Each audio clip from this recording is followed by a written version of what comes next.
कृष्णा श्री प्रभुपाद की जय। आप सभी का स्वागत है भक्ति शास्त्री के पाठ्यक्रम में।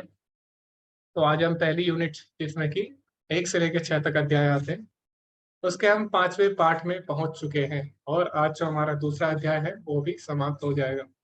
तो आज का जो हमारा मुख्य चर्चा का विषय रहेगा वो रहेगा कर्म योग अथवा कर्म संन्यास।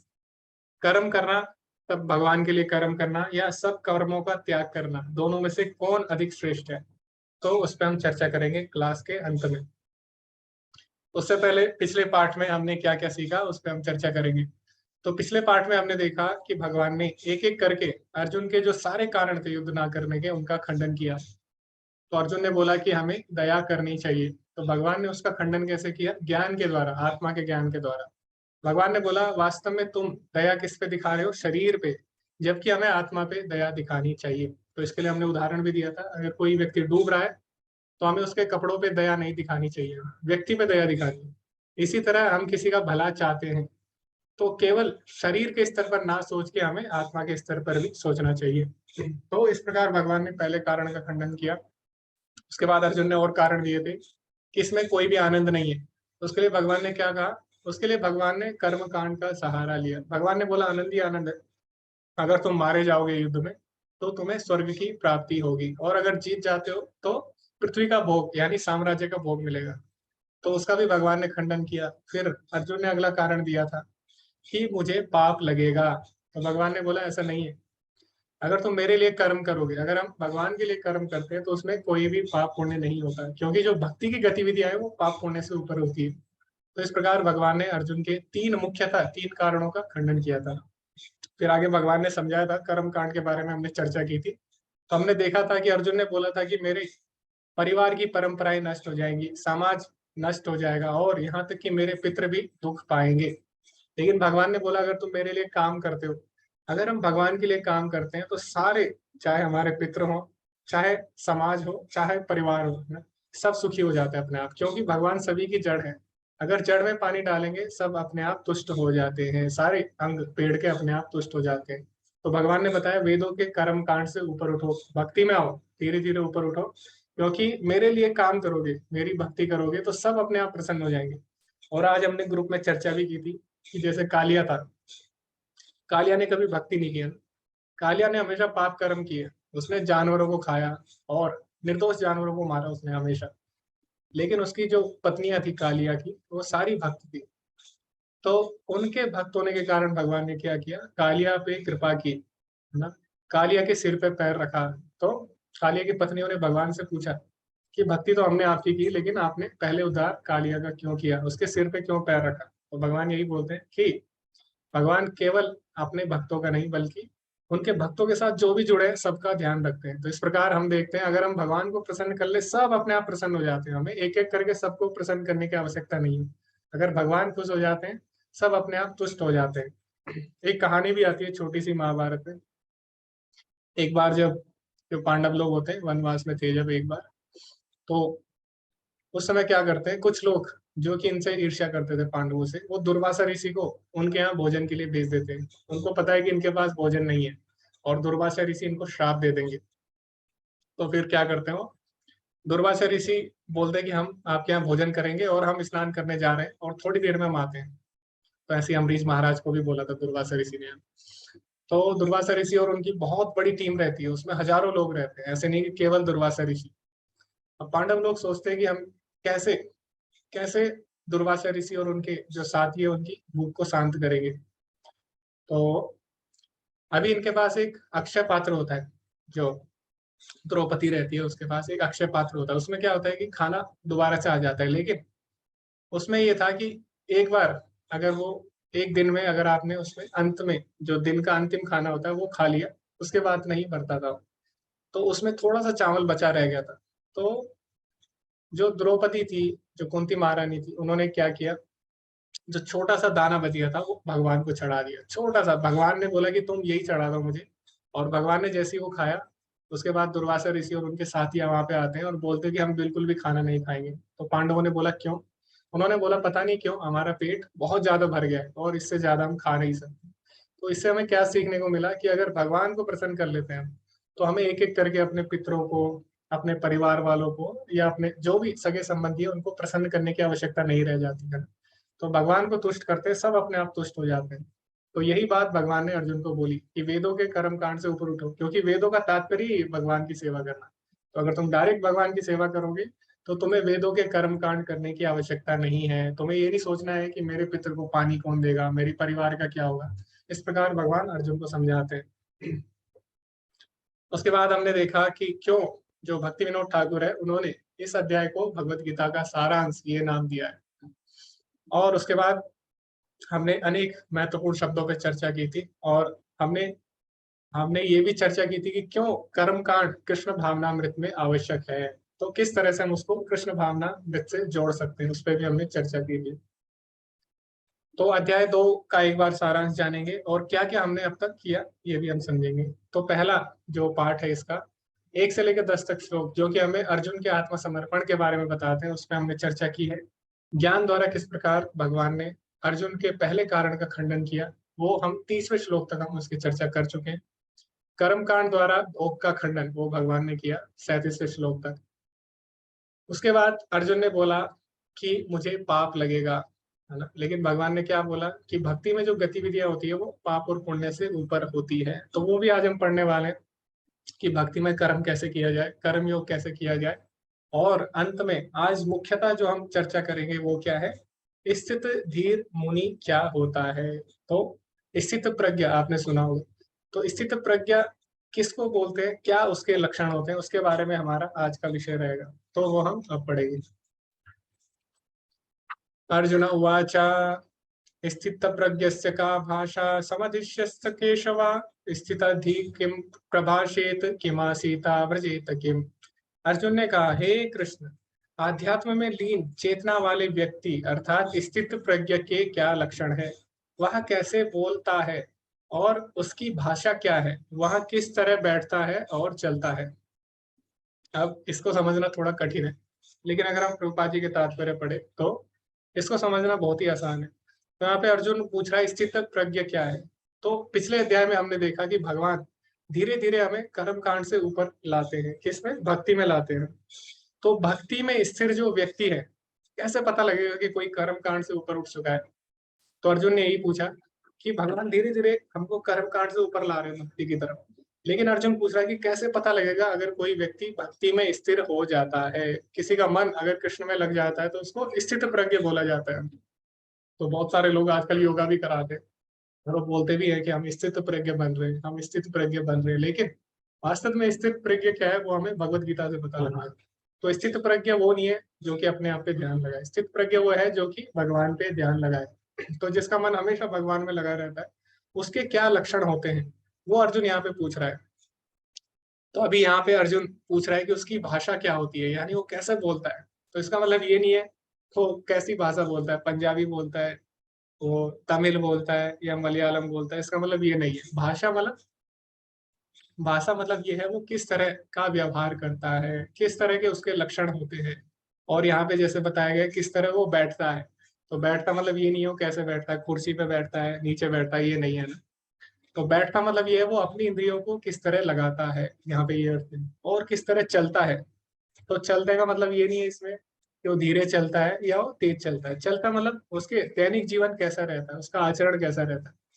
तो ये हम आज पढ़ने वाले हैं कि जो व्यक्ति कर्म कांड से ऊपर उठ चुका है, जिसका मन कृष्ण में लग चुका है, जो कृष्ण भावना भावित व्यक्ति होता है, उसके क्या लक्षण होते हैं।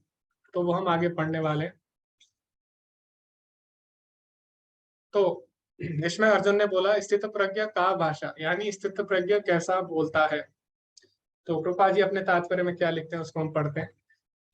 तो प्रभुपाद जी लिखते हैं अपने तात्पर्य में, वाणी किसी भी व्यक्ति का सबसे महत्वपूर्ण गुण है। कहा जाता है कि मूर्ख तब तक अनदेखा होता है जब तक वह बोलता नहीं है, और निश्चित रूप से एक अच्छे कपड़े पहने हुए मूर्ख की पहचान तब तक नहीं की जा सकती जब तक कि वह बोलता नहीं है।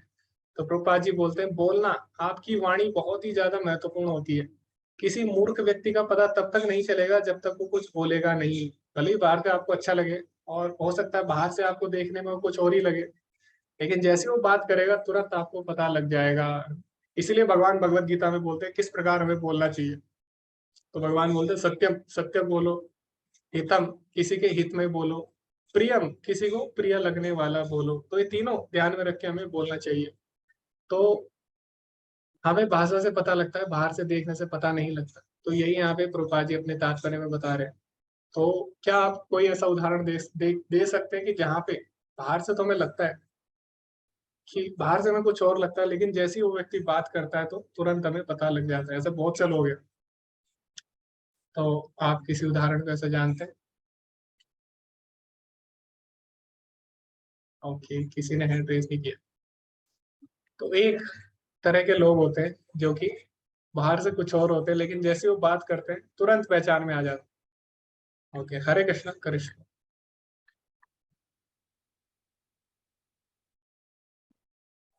हरे कृष्ण प्रभु जी। जी जो लोग तथाकथित विद्वान बनते हैं या ऋषि मुनि खुद को कहते हैं, तो बाहर से देखने में तो वो ऐसे चोला वोला पहने रहते हैं, लेकिन जब वो बोलते हैं तो उन्हें पता चल जाता है कि उनको कितना ज्ञान है। और दूसरे हम सेलिब्रिटीज को भी देख सकते हैं। वैसे तो वो बहुत अच्छे बनते हैं, लेकिन जैसे रियलिटी शो में जाते हैं, जैसे उनकी बोलते हैं तो असलियत बाहर आ ओके। जाती जी जी, धन्यवाद। तो ऐसे बहुत सारे सेलिब्रिटी हैं जिनको कि आप बहुत अच्छा मानते हो, और फिल्में भी बनती हैं उनकी लाइफ के ऊपर, है ना, बहुत अच्छा दिखाया जाता है। लेकिन कुछ कुछ वीडियो आते हैं जिसमें वो क्या करते हैं, उनके फैन आते हैं फोटो खिंचाने, वो क्या करते हैं, उनको गाली देके भगा देते हैं। तो बाहर से तो सही लगा सब, लेकिन जैसे उसने बोलना शुरू किया आपको तुरंत पता लग गया इसका विचार कैसे है। और जो कमेंट में लिखा है जो इम्पोर्टेंट है, जो कि रुचि माता जी ने लिखा कमेंट में, मेरा भी आंसर वही था, मायावादी। तो मायावादी लोग आपको बाहर से लगेगा बाबा जी है और बहुत ही अच्छे हैं, ज्ञान की बातें भी कर रहे हैं, अच्छी बातें कर रहे हैं, और तपस्वी भी है, खाते भी एक टाइम है, और 3 बार नहाते हैं, सब चीज करेंगे वो, तो आपको लगेगा बहुत ही अच्छे हैं।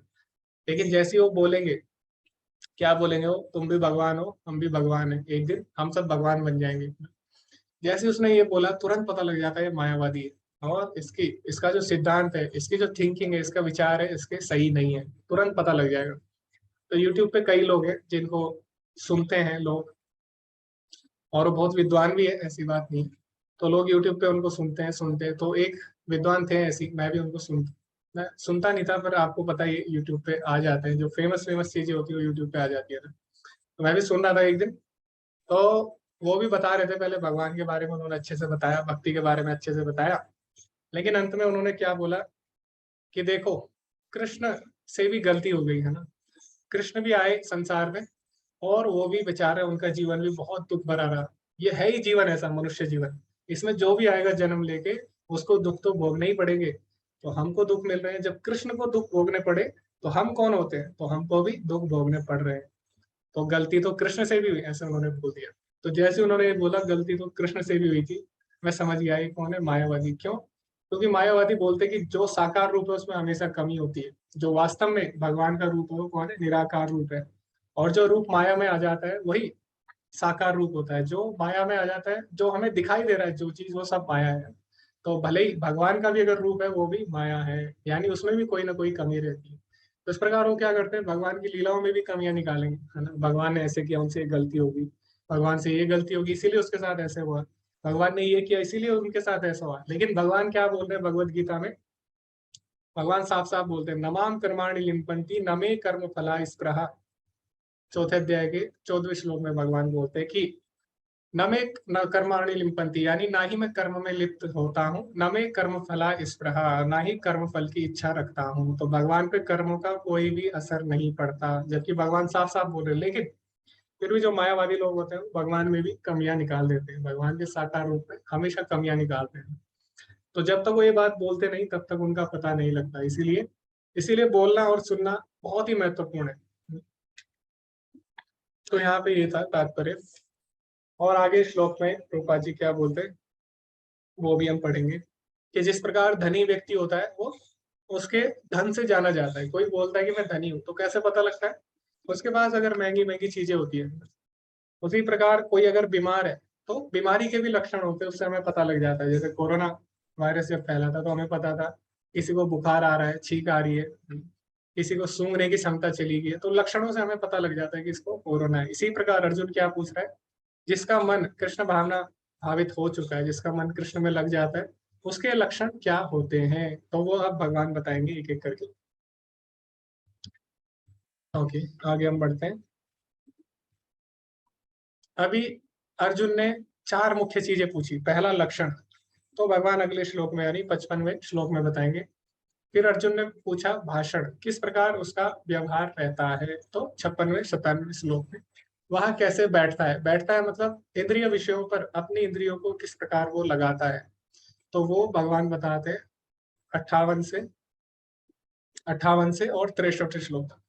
और उसके बाद वो कैसे चलता है, चलता है मतलब उसका आचरण कैसा रहता है, वो भगवान अंत में जो अंतिम श्लोक है उसमें बताएंगे। तो सबसे पहले हम आते हैं 55वें श्लोक की तरफ। उसमें भगवान क्या बोलते हैं, हे पार्थ, जब मनुष्य मनोधर्म से उत्पन्न होने वाली इंद्रिय तृप्ति की समस्त कामनाओं का परित्याग कर देता है और इस तरह विशुद्ध हुआ उसका मन आत्मा में संतोष प्राप्त करता है, तो वह विशुद्ध दिव्य चेतना को प्राप्त अर्थात स्थित प्रज्ञ कहा जाता है। तो तात्पर्य में प्रभुपाद जी क्या लिखते हैं, यहाँ ठीक ही कहा गया कि व्यक्ति को मनोधर्म द्वारा कल्पित सारी विषय वासनाओं को त्यागना होता है। अत्यधिक उन्नत जीवन अपने आप को परमेश्वर का शाश्वत दास मानकर तुष्ट रहता है। तो जो स्थित प्रज्ञ होता है वो व्यक्ति हमेशा अपने आप को भगवान का दास मानेगा, क्योंकि सबसे बड़ा आनंद जीवात्मा का क्या है, भगवान का, भगवान का दास रूप में अपने आप को स्वीकार करना, वही जीवात्मा का सबसे बड़ा आनंद है। तो जो भगवान के भक्त होते हैं वो हमेशा तुष्ट रहते हैं, हमेशा संतुष्ट रहते हैं, हमेशा खुश रहते हैं। क्यों? क्योंकि वो अपने आप को भगवान का दास मानते हैं। वहीं जो लोग अपने आप को भगवान बोलते हैं उनमें क्या होता है, उनमें एक दिन अहंकार आ जाता है ना। अहंकार विमूढ़ात्मा करता हम इति मन्यते, अपने आप को यूं भगवान मान लेते हैं अहंकार वश। तो जीवात्मा कब प्रसन्न रहती है, कब आत्मा तुष्ट रहेगी, वो प्रभुपाद जी बताते हैं जब वो मान लेती है कि वो भगवान की दास है। मान लेती है यानी भगवान की दास वो है ही, लेकिन जब वो मान लेगी तब वो प्रसन्न रहती है। जैसे कि उदाहरण के लिए हमारे पास हमेशा दो ऑप्शन रहते हैं, या तो हम भगवान की डायरेक्ट सेवा करें प्रत्यक्ष रूप से, या फिर हम क्या करें, माया की सेवा करें। तो माया किसकी दासी है, माया भी कृष्ण की दासी है। तो एक तरह से हम क्या कर रहे हैं, माया की सेवा अगर कर रहे हैं हम, तो एक तरह से हम इनडायरेक्टली कृष्ण की ही सेवा कर रहे हैं। तो चाहे आप माया की सेवा करें या कृष्ण की सेवा करें, आप कर कृष्ण की ही सेवा रहे। भगवान बोलते भी है, मम वर्तमान वर्तनते मनुष्य पार्थ सर्वदा, यानी मनुष्य मेरे ही पाथ का अनुगमन कर रहा है, दोनों तरीके से। लेकिन अगर आप माया की सेवा करोगे तो क्या होगा, उसमें आपको दुख मिलेगा। कृष्ण की सेवा करोगे तो उसमें सुख मिलेगा। दोनों तरीके से सेवा आप कृष्ण की ही कर रहे हो। तो जैसे एक व्यक्ति होता है, अगर वो सरकार के नियमों का पालन करेगा तो क्या होगा, तो अच्छा है उसके लिए, उसको सुख मिलेगा, है ना। लेकिन अगर वो सरकार के नियमों का पालन नहीं करता तो क्या होगा, उसको जेल में डाल दिया जाएगा और जेल में उसे जेल के नियमों का पालन करना पड़ेगा। तो जेल के नियम किसने बनाए, वो भी सरकार ने बनाए, है ना।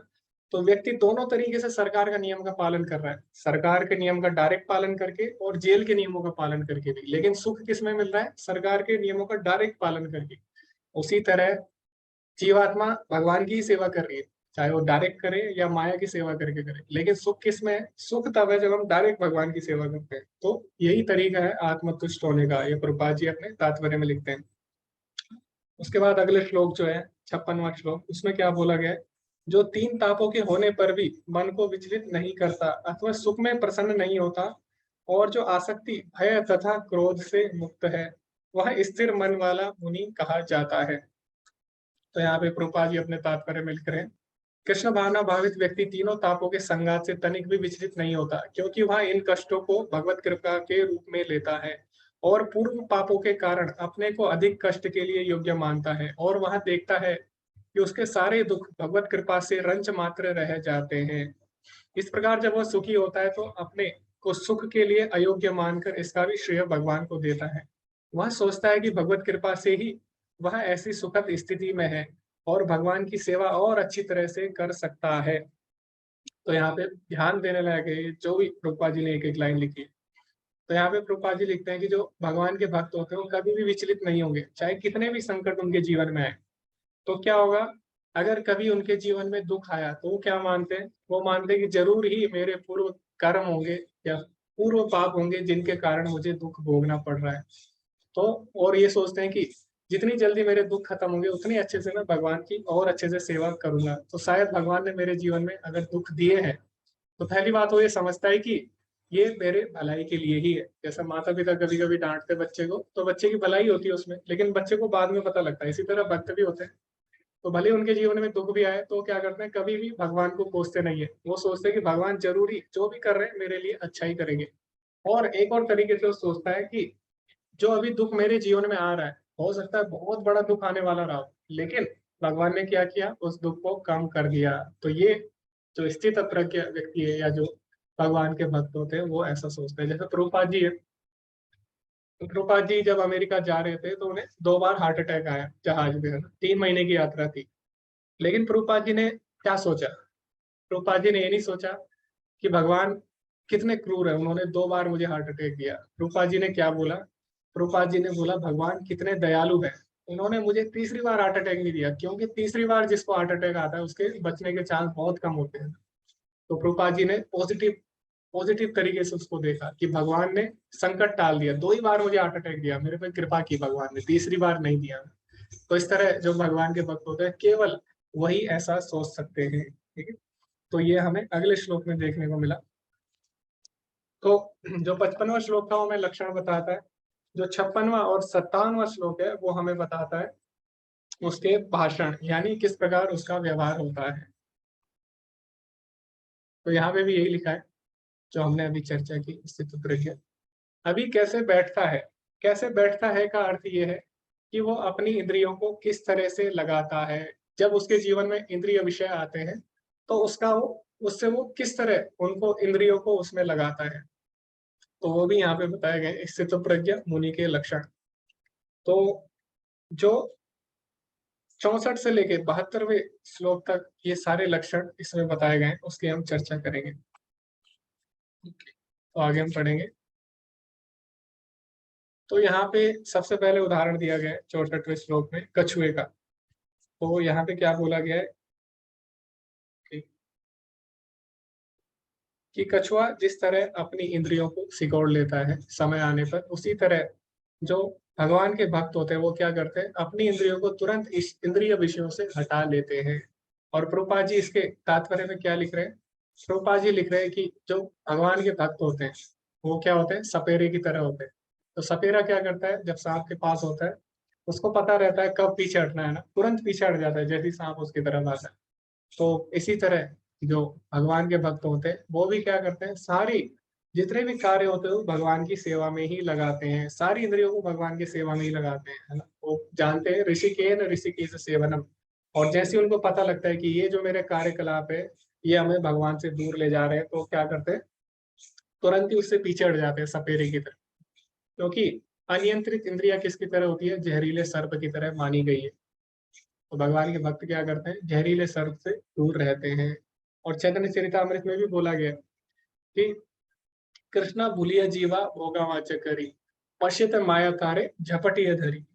कि कृष्ण को भूलकर जैसी जीवात्मा सोचती है कि मैं भोग करूंगी, तुरंत ही क्या होता है, माया उसको पकड़ लेती है। आत्मेंद्रिय प्रीति वाचा तारे बोले काम, कृष्णेंद्रिय प्रीति इच्छा धरे प्रेम नाम। तो इस प्रकार चैतन्य चरितामृत भी हमें इसके बारे में बताता है। तो यहाँ पे लिखा गया है 64वें श्लोक में कि जो भगवान के भक्त होते हैं राग और द्वेष से मुक्त होते हैं और अपनी इंद्रियों को संयम द्वारा वश में करने में समर्थ व्यक्ति भगवान की पूर्ण कृपा प्राप्त कर सकता है।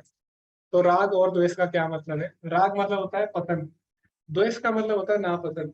तो भगवान के भक्त पसंद और नापसंद से ऊपर होते हैं। जैसे मैं आपको उदाहरण देता हूँ, सुबह मंगल आरती होती है, तो मंगल आरती में आना किसी को भी अच्छा नहीं लग सकता, हो सकता है बहुत लोगों को सुबह उठना अच्छा ना लगे। तो यहाँ पे क्या है, यहाँ पे द्वेष है, द्वेष मतलब नापसंद। लेकिन फिर भी भगवान के भक्त जरूर आएंगे, मंगल आरती में आएंगे ही आएंगे चाहे कुछ भी हो जाए। तो भले उनको पसंद हो या ना हो लेकिन फिर भी आएंगे। तो वो पसंद ना पसंद से ऊपर उठ जाते हैं। तो भगवान के भक्त यानी स्थित प्रज्ञ जो होते हैं वो पसंद ना पसंद यानी राग और द्वेष से ऊपर उठ जाते हैं और इस प्रकार वो भगवान की पूर्ण कृपा प्राप्त कर सकते हैं। तो यहाँ पे इस तरह लिखा गया है। ओके, तो यही प्रभुपाद जी अपने तात्पर्य में बोल रहे हैं। अभी यहाँ पे एक और चीज यहाँ पे लिखी है 66वें श्लोक में जो कृष्ण भावनामृत में परमेश्वर से संबंधित नहीं है, उसकी ना तो बुद्धि दिव्य होती है, ना मन स्थिर होता है, और जिसके बिना शांति की कोई संभावना नहीं रहती। और भगवान क्या बोलते हैं अंत में, अशांतस्य कुतः सुखम। तो जो व्यक्ति स्थित प्रज्ञ नहीं होता, जिसका मन भगवान में स्थिर नहीं होता, उसके जीवन में कभी भी सुख नहीं आ सकता। क्योंकि हमें पता है, विषया विनिवर्तन्ते निराहारस्य देहिनः रसवर्जम रसोत्कृष्टम परम दृष्टा निवर्तते। तो जो भगवान के भक्त होते हैं, उन्हें उच्च रस पहले ही मिल चुका होता है ना, परम दृष्टा निवर्तते, तो उन्हें हायर टेस्ट मिल चुका होता है। तो इसीलिए जो भौतिक, वो भौतिक सुख है, उसको क्या बोला गया है? भौतिक सुख को कैसे माना गया है? भौतिक सुख को ऐसे माना गया है जैसे कि जो ब्लेड होता है ना, ब्लेड, उस पे शहद होती है, तो ब्लेड को चाटने जैसा वो भौतिक सुख है। ठीक है, थोड़े से सुख के लिए क्या होता है, बहुत ज्यादा दुख मिल जाता है। तो यही संस्पर्श जब होगा दुख ही होना ये भगवान बोलते हैं 5वें अध्याय के 22वें श्लोक में, कि इंद्रियों के विषयों से केवल हमें दुख ही प्राप्त होता है अंत में, आद्यंतवंत कौनते हैं। और अगर सुख प्राप्त होता भी है तो उसका क्या होता है, आदि और अंत होता है। नतेषु रमते बुधा, जो बुद्धिमान व्यक्ति होगा उसमें भाग नहीं लेगा। तो बुद्धिमान व्यक्ति सांसारिक सुख में भाग नहीं लेता। तो यहाँ पे भगवान बोल रहे हैं कि ऐसा व्यक्ति जिसकी बुद्धि भगवान में स्थिर नहीं है, उसके जीवन में कभी सुख नहीं हो सकता, अशांति, अशांत मन रहेगा। और अशांत से कुतः सुखम, यानी अशांत व्यक्ति कभी भी सुखी नहीं रह सकता। तो अगर हमें जीवन में शांति चाहिए, तो भगवान ने उसका एक ही सूत्र दिया है, वो क्या है, भोक्ताराम यज्ञ तपसाम सर्वलोक महेश्वरम सुहृदम सर्वभूतानाम ज्ञात्वा माम शांति मृच्छति। तो शांति अगर चाहिए तो उसके लिए तीन चीजें हैं, भगवान ने बोली है, कि हम भगवान को ही परम भोक्ता माने, अपने आप को परम भोक्ता ना मानकर भगवान को भोक्ता माने, और यज्ञ तपस्याओं के स्वामी भगवान को ही माने, यानी भगवान के लिए ही सारे काम करे। और फिर भगवान बोलते सुहृदम सर्वभूतानाम, ये बात माने कि भगवान ही हमारे परम हितैषी है, तभी हम जीवन में शांति प्राप्त कर सकते हैं। तो यहाँ पे यही बोला गया है, अशांत से कुतः सुखम, यानी जो शांत नहीं है जिसका मन, उसको कभी भी सुख प्राप्त नहीं हो सकता। और यहाँ पे एक और उदाहरण दिया है इंद्रियों का, इंद्रिय विषयों का। अगर आप 67वां श्लोक पढ़ेंगे, तो जिस प्रकार पानी में तैरती नाव को प्रचंड वायु दूर बहा लेती है, उसी प्रकार विचरणशील इंद्रियों में से कोई एक जिस पर मन निरंतर लगा रहता है, मनुष्य की बुद्धि को हर लेती है। तो आपने देखा होगा, बड़े बड़े लोग होते हैं, अच्छे अच्छे लोग होते हैं, लेकिन क्यों उनका पतन हो जाता है? क्यों वो लोग अपने पद से गिर जाते हैं? उनकी एक इंद्री अगर वश में नहीं रहती, बाकी सारी चीजें उसमें सही थी, उसने सही किया, उसने सब काम सही किया, सबसे अच्छा व्यवहार किया, लेकिन एक इंद्री ने उसको फंसा दिया। कोई भी एक इंद्री अगर हमारे नियंत्रण से बाहर हो जाती है, तो फिर क्या होता है, उसी से व्यक्ति का पतन हो जाता है। तो यहाँ पे उदाहरण दिया गया है, जैसे प्रचंड नाव को जो समुद्री तूफान हो जाती, जो समुद्री हवा होती है वो बहा के ले जाती है, उसी प्रकार एक इंद्री भी अगर अनियंत्रित हो गई तो पूरे व्यक्ति का पतन कर देती है, व्यक्ति की बुद्धि को हर लेती है। अतः हे महाबाहु, जिस पुरुष की इंद्रियां अपने अपने विषयों से सब प्रकार से विरक्त होकर उसके वश में है, उसी को निसंदेह स्थिर बुद्धि कहा जाता है। तो यहाँ पे प्रभुपाद जी लिखते हैं तात्पर्य में, इंद्रिय तृप्ति की बलवती शक्तियों को दमित किया जा सकता है। जिस प्रकार शत्रुओं का दमन श्रेष्ठ सेना द्वारा किया जाता है, उसी प्रकार इंद्रियों का दमन किसी मानवीय प्रयास के द्वारा नहीं, अपितु उन्हें भगवान की सेवा में लगाए रखकर किया जा सकता है। तो रूपा जी बोले, आर्टिफिशियली अगर हम सोचे कि हम अपनी इंद्रियों को वश में करेंगे, आर्टिफिशियली आप कुछ भी कर लीजिए, ऐसा नहीं हो सकता। जैसे आपने देखा होगा, कई लोग डाइटिंग भी करते हैं, तो क्या करते हैं, कुछ समय के लिए करते हैं। जैसे कई लोग शादी से पहले करते हैं डाइटिंग, जैसे उनकी शादी हो जाती है, एक बार उनका काम हो गया जिसके लिए वो कर रहे थे, तो क्या होता है, उसके बाद बंद कर देंगे, दोबारा वैसे ही हो जाएंगे ना। तो भौतिक कार्यकलाप के लिए हम जो भी कार्य करें, उसमें नियमित रह ही नहीं सकता, इंद्रिया कंट्रोल में रह ही नहीं सकती। तो इंद्रियों को अगर नियंत्रित करना है, उसका प्राकृतिक तरीका क्या है, उनको हम भगवान की सेवा में लगा दें। तो आपने देखा होगा, जो भक्त लोग होते हैं हमेशा व्रत रखते हैं, ऐसा नहीं है कि पहले रखते थे शादी के बाद नहीं रखते हैं, ऐसा नहीं है ना। तो भक्त लोग पहले भी व्रत रख रहे थे, बाद में भी व्रत रखते हैं। जैसे उदाहरण के लिए सुबह उठते हैं ना, तो मैं भी देखता था अपने कॉलेज में, तो सुबह बहुत लोग उठते थे जो लोग जिम जाते थे। लेकिन क्या हुआ, जैसी सर्दी आई या जैसी मौसम ऊपर नीचे हुआ, उन्होंने सुबह उठना छोड़ दिया, जिम जाना छोड़ दिया। हमेशा नहीं जा पाए, कुछ दिन गए वो लोग, हमेशा नहीं जा पाए। लेकिन हमको उठना पड़ता है सभी को मंगल आरती के लिए ना। तो जो भगवान के भक्त होंगे या जो भक्ति में आगे बढ़ना चाहते हैं, वो क्या करेंगे, वो उनकी इंद्रियां अपने आप वश में हो जाती है, उन्हें आर्टिफिशियली करने की जरूरत नहीं पड़ती, कृत्रिम तरीके अपनाने की जरूरत नहीं पड़ती, है ना। तो वो क्या करते हैं, भगवान की सेवा में जो लगेगा अपने आप उसकी इंद्रिया वश में हो जाती है। जैसे मंदिर में जो भक्त रहते हैं उनकी सारी इंद्रिया भगवान की सेवा में लगी है, तो कहीं से उनके पास दूसरा ऑप्शन रहता ही नहीं। जैसे मान लीजिए कोई घड़ा है, उसमें पानी भरा हुआ है पहले से ही, तो आप कितना भी पानी डाले वो सब बाहर निकल जाएगा। इस प्रकार जो भगवान के भक्त होते हैं उनके उनका जो मन रहता है वो भगवान के विचारों से भरा रहता है। क्यों? क्योंकि सारी इंद्रिया भगवान की सेवा में लगी है, और जो मन होता है वो क्या होता है, इंद्रियों का स्वामी होता है। तो उनका मन क्या रहता है, भगवान के विचारों से भरा रहता है, इसीलिए सांसारिक विचार उनके मन में आ ही नहीं सकते। तो इसीलिए प्रभुपाद जी बोले सबसे साधारण तरीका क्या है, भगवान की सेवा में इंद्रियों को लगाना, अगर इंद्रियों को वश में करना है। ओके।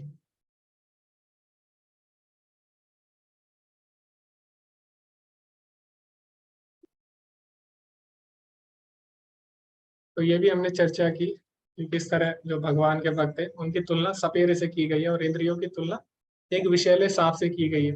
तो विषैले सांप को जैसे ही ढीला छोड़ो तुरंत डस लेगा, तो सपेरा क्या करता है, तुरंत पीछे हट जाता है। इसी प्रकार भगवान के भक्त को भी जब लगता है कि इंद्रिया वश से बाहर जा रही है तो तुरंत वो अपनी भक्ति में और ज्यादा प्रबल हो जाता है। तो जैसे हरिदास ठाकुर थे, तो हरिदास ठाकुर के पास जब माया देवी आई स्वयं एक वैश्या का रूप रख के, तो हरिदास ठाकुर ने क्या किया, हरिदास ठाकुर ने और ज्यादा जप किया। उन्होंने उनको बोला कि आप थोड़ा विश्राम करिए और मैं कुछ समय बाद कुछ माला कर लेता हूँ, फिर मैं आपसे मिलूंगा। तो इस प्रकार उन्होंने अपना जप और ज्यादा बढ़ा दिया। ठीक है। तो इस प्रकार हम देखते हैं भगवान के भक्त को पता होता है कि कब हमारी इंद्रिया हार हो रही है, तो क्या करते हैं, अपनी भक्ति और ज्यादा बढ़ा देंगे। इस प्रकार भगवान के भक्त करते हैं। ओके, अब यहाँ पे हम छोटा सा डिस्कशन करेंगे, इसमें आप अपना व्यक्तिगत अनुभव बता सकते हैं कि कब ऐसा हुआ कि आपकी इंद्रियां वश से बाहर चली गई हो, और कब ऐसा हुआ आपके साथ कि आपकी इंद्रियां पूरी तरह भोग के बारे में भूल गई हो। ऐसा भी हुआ होगा कई बार कि आपकी कुछ आदतें रही होंगी और आप बाद में धीरे धीरे वो भूल ही गए कि मैं ऐसा भी करती थी या करता था। और हो सकता है कुछ ऐसा हो आप भक्ति में आने से पहले कि आपकी इंद्रियां बस से बाहर हो गई हो। जैसे हो सकता है किसी ने कुछ बोल दिया हो, किसी ने कुछ देख लिया हो, किसी ने कुछ सुन लिया हो, ऐसा हो सकता है। तो आप अपने अपने अनुभव अगर सुनाने के इच्छुक है तो आप हैंड रेस कर सकते हैं, अपना एक्सपीरियंस शेयर कर सकते हैं।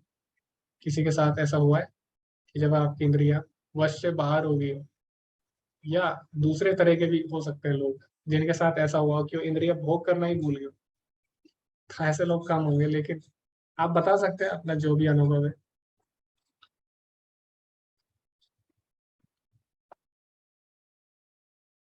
ओके, किसी का अनुभव नहीं है।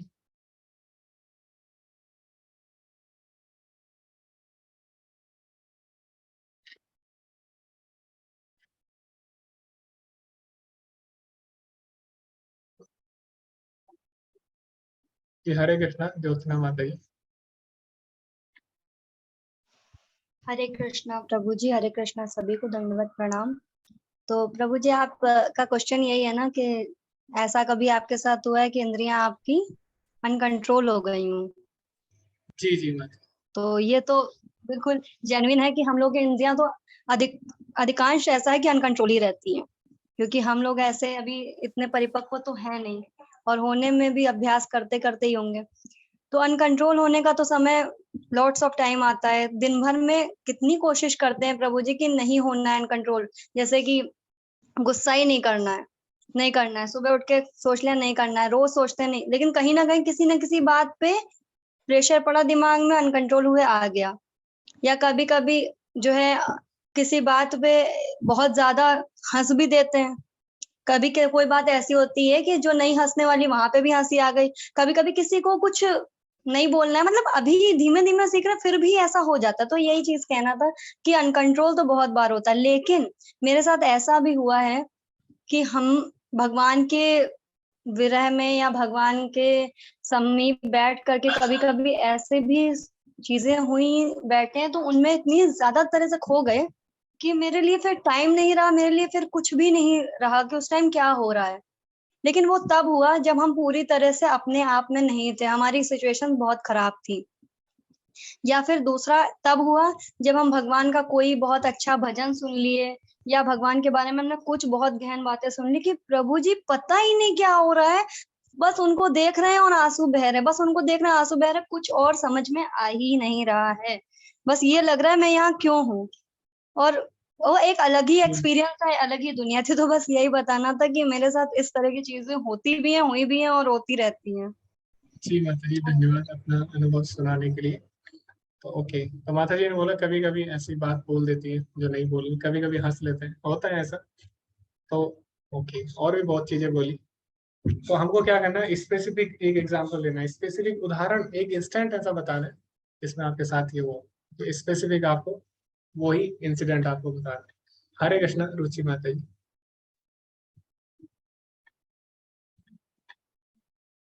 हरे कृष्णा रुचि माता जी।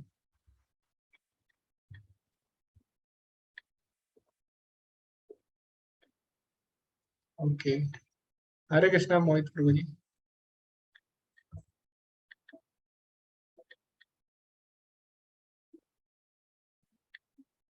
हरे कृष्णा, आप लोग अनम्यूट नहीं हो पा रहे हो। हाँ जी मोहित प्रभु जी, हरे कृष्णा। हरे कृष्ण प्रभु जी, आवाज आ रही है मेरी? ओके, अभी ठीक है, एक एक करके। जी माता जी, रुचि माता जी आप बोलो। हाँ, वो थोड़ा नेटवर्क प्रॉब्लम है, शायद आवाज कट भी सकती है, तो मैं बताती हूँ। तो ना माता जी वाला प्रॉब्लम मेरा भी था, पर मैं उसके अलावा दूसरा बताऊंगी। तो मेरे साथ ये था कि हमेशा मतलब जैसे प्रोक्रेस्टिनेशन की हमारी आदत होती है ना, कि मतलब आलस करते रहते हैं हम लोग की, अभी नहीं, बाद में, या कल करेंगे, कल से पढ़ना शुरू करेंगे। तो ऐसे ही, तो जैसे हमने माला करनी ये सब स्टार्ट करते हैं, तो उसमें हमें कंसिस्टेंसी बनानी पड़ती है। और वो मतलब कंसिस्टेंसी बनाते बनाते जो माला में मैंने इतना मतलब एफर्ट डाल डाल के बनाई, मतलब प्रभुपाद की बुक्स और माला, ये ऐसी चीज है जिसमें मैंने काफी मतलब एफर्ट्स डालते डालते ये चीज की है मैंने। तो उसके साथ साथ जो मैंने देखा कि अपने जो मटेरियल चीजें हैं, मतलब जैसे पढ़ाई वगैरह, इसमें भी खुद ब खुद मतलब एक कंसिस्टेंसी आ गई है, मतलब एक हार्ड वर्किंग बिहेवियर। ओके जी माता जी। ओके, तो काफी अच्छा उदाहरण दिया आपने अपनी डेली लाइफ से। ओके, तो और भी हम एक्सपीरियंस सुन सकते हैं डिवोटीज के। हरे कृष्णा मोहित प्रभु जी।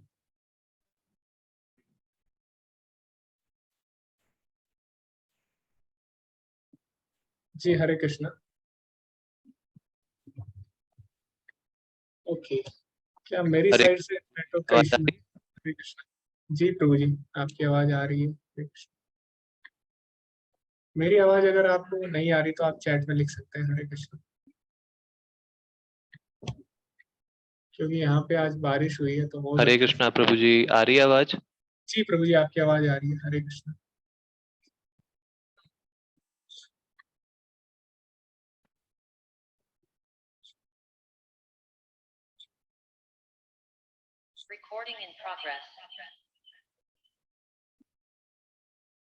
हरे कृष्णा, आप सभी को मेरी आवाज आ रही है या मेरे नेटवर्क में कोई इशू है?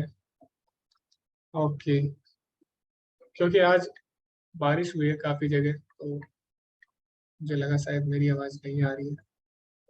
ओके,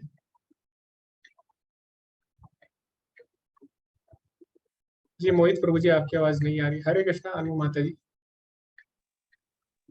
हरे कृष्णा प्रभु जी, जी आ रही है माता मेरी आवाज? जी माता जी, आपकी आवाज आ रही है। हाँ प्रभु जी, मैं बताना चाह रही थी कि पहले मुझे भक्ति में आने से पहले, यहाँ पे ज्वाइन करने से पहले, मुझे प्याज खाना बहुत ही ज्यादा पसंद था। लाइक मुझे कोई भी सब्जी प्याज के बिना तो अच्छी ही नहीं लगती थी। तो फिर यहाँ पे जब मैंने ज्वाइन किया और मुझे पता चला कि मतलब क्या क्या डिसएडवांटेज होते हैं प्याज खाने के, तो फिर मैंने छोड़ दिया। अब छोड़ने के बाद बहुत दिन बाद एक बार मुझे मजबूरी में मम्मी ने बना दिया था, तो फिर मुझे खाना पड़ा था।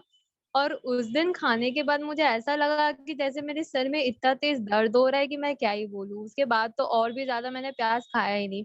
तो उस दिन मेरे को रियलाइज हुआ कि वही जो सब कहते हैं ना, कि आप भगवान की तरफ एक कदम बढ़ाओगे तो भगवान आपकी तरफ 10 कदम बढ़ाएंगे। तो वही हुआ मेरे साथ, मैंने बस छोड़ा था और भगवान ने तो मुझे उसका टेस्ट ही खराब कर दिया मेरे लिए। जी माता जी, धन्यवाद, बहुत ही अच्छा इंसिडेंट था। और चाय का भी था, चाय का भी बहुत लोगों के साथ, डिवोटीज के साथ। भारत में विशेषकर प्रसिद्ध है चाय। भले ही वो हमारे संस्कृति में नहीं थी, वो चाइना से मंगाई गई थी चाय अंग्रेजों द्वारा। तो हमारी संस्कृति का कभी भी हिस्सा नहीं रही है चाय, लेकिन फिर भी अभी सबसे ज्यादा चाय भारत में पी जाती है। तो चाय भी एक समस्या है जिससे हम लोग पहले जूझ रहे थे सभी। मैं भी अगर अपना अनुभव बताऊं तो सब लोग हम चाय का बहुत ज्यादा सेवन करते थे, लेकिन अभी बिल्कुल भी अच्छा नहीं लगता। जैसे प्याज लहसुन की बात आती है तो हम सोच भी नहीं सकते कि अभी हमें पता लग जाता है ना खाने में प्याज है कि नहीं, दूर से उसकी स्मेल से ही पता लग जाता है, लेकिन पहले हमें पता नहीं लगता था। पहले हमें सब एक ही लगता था। तो ये भी बहुत अच्छा अनुभव है। हरे कृष्णा आयुष प्रभु जी, आपका क्या अनुभव रहा है? आपके तो अच्छे अच्छे अनुभव है शायद। नहीं, मेरे को ना मूवी देखना बहुत पसंद था और सोशल मीडिया पे बहुत एक्टिव रहता था। तो मैंने ओके। भागवतम मंगाया और जब भी मेरा मन करता था मूवी देखने का, फोन चलाने का, तो भागवतम पढ़ता था। भागवतम में एक से एक अच्छी स्टोरी है तो वो पढ़ता था। तो उससे मूवी देखना भूल ही जाते थे। और एक टाइम अब ऐसा हो गया कि ना सोशल मीडिया पे रहते हैं एक्टिव, ना ही मूवी तो देखते ही नहीं। 1 साल हो गया कि भागवतम पढ़ते। जी प्रभु जी, धन्यवाद। तो मुझे याद है आयुष प्रभु जी जब लेवल 1 में उन्होंने नामनिश प्रभु जी से उन्होंने क्लास ली थी, तो उसके बाद ही उन्हें लगा था कि मुझे भी नामनिश प्रभु जी के साथ जाना है। तो वो मेरे को मैसेज भी करते थे बाद में। तो मैंने उनको बोला कि पहले आप पढ़ लीजिए, अच्छे से समझ लीजिए चीजों को, और फिर जब तक हम सही तरह समझ नहीं लेते तब तक हम कुछ भी काम करें हम सही से नहीं कर सकते ना। जैसे भगवान ने भी अर्जुन को पहले ज्ञान दिया कि ताकि हम अच्छे से समझ सके भक्ति क्या है, तब हम और अच्छे से भक्ति कर सके। तो प्रभु जी को बोला था मैंने कि आप प्रभुपाद जी की सारी किताबें पढ़ लीजिए और आप भागवतम पढ़ लीजिए, तब आप उनसे मिल सकते हैं नाम प्रभु जी से। तो उन्होंने सारी पुस्तकें खरीद ली थी, छोटी छोटी किताबें प्रभुपाद जी की, और उन्होंने भागवतम भी खरीद ली थी और उन्होंने सारी पढ़ भी ली थी। जब उन्होंने पढ़ दी तब अपने आप ही फिर वृंदावन यात्रा हुई और बाद में नामिश प्रभु जी से मिले भी। तो इस प्रकार हम देखते हैं, इस प्रकार प्रभु जी का भी उदाहरण है। तो अच्छी किताबें पढ़ेंगे तो बुरी चीजें हम अपने आप देखना बंद कर देंगे। तो भगवान यही बोलते हैं कि हायर टेस्ट अगर हमें मिल जाए, लोअर टेस्ट अपने आप छूट जाता है। हरे कृष्णा श्वेता माता जी। हरे कृष्णा प्रभु जी, मेरी आवाज आ रही है? जी माता जी। तो मेरा भी सेम वही आयुष प्रभु जी वाला ही है कि मैं मूवीज बहुत देखती थी और वेब सीरीज वगैरह। और पहले मैं टाइम मैनेजमेंट बहुत मेरे लिए मुश्किल होता था। आपको याद होगा, मैंने आपको एक बार कहा भी था शायद कि मेरे लिए ये क्लास करना और जपा और पढ़ना और पढ़ाना सब बहुत मुश्किल हो गया है। पर मैं धीरे धीरे जैसे जैसे लेवल 1 से 2, फिर आप लोगों के एसोसिएशन से इतने अच्छे अच्छे लोग, तो मैं अब टाइम मैनेज तो कर लेती हूँ और साथ ही साथ ये मूवीज वगैरह ये सब भी छूट गया मेरा। जी जी जी माता जी, धन्यवाद अपना अनुभव सुनाने के लिए।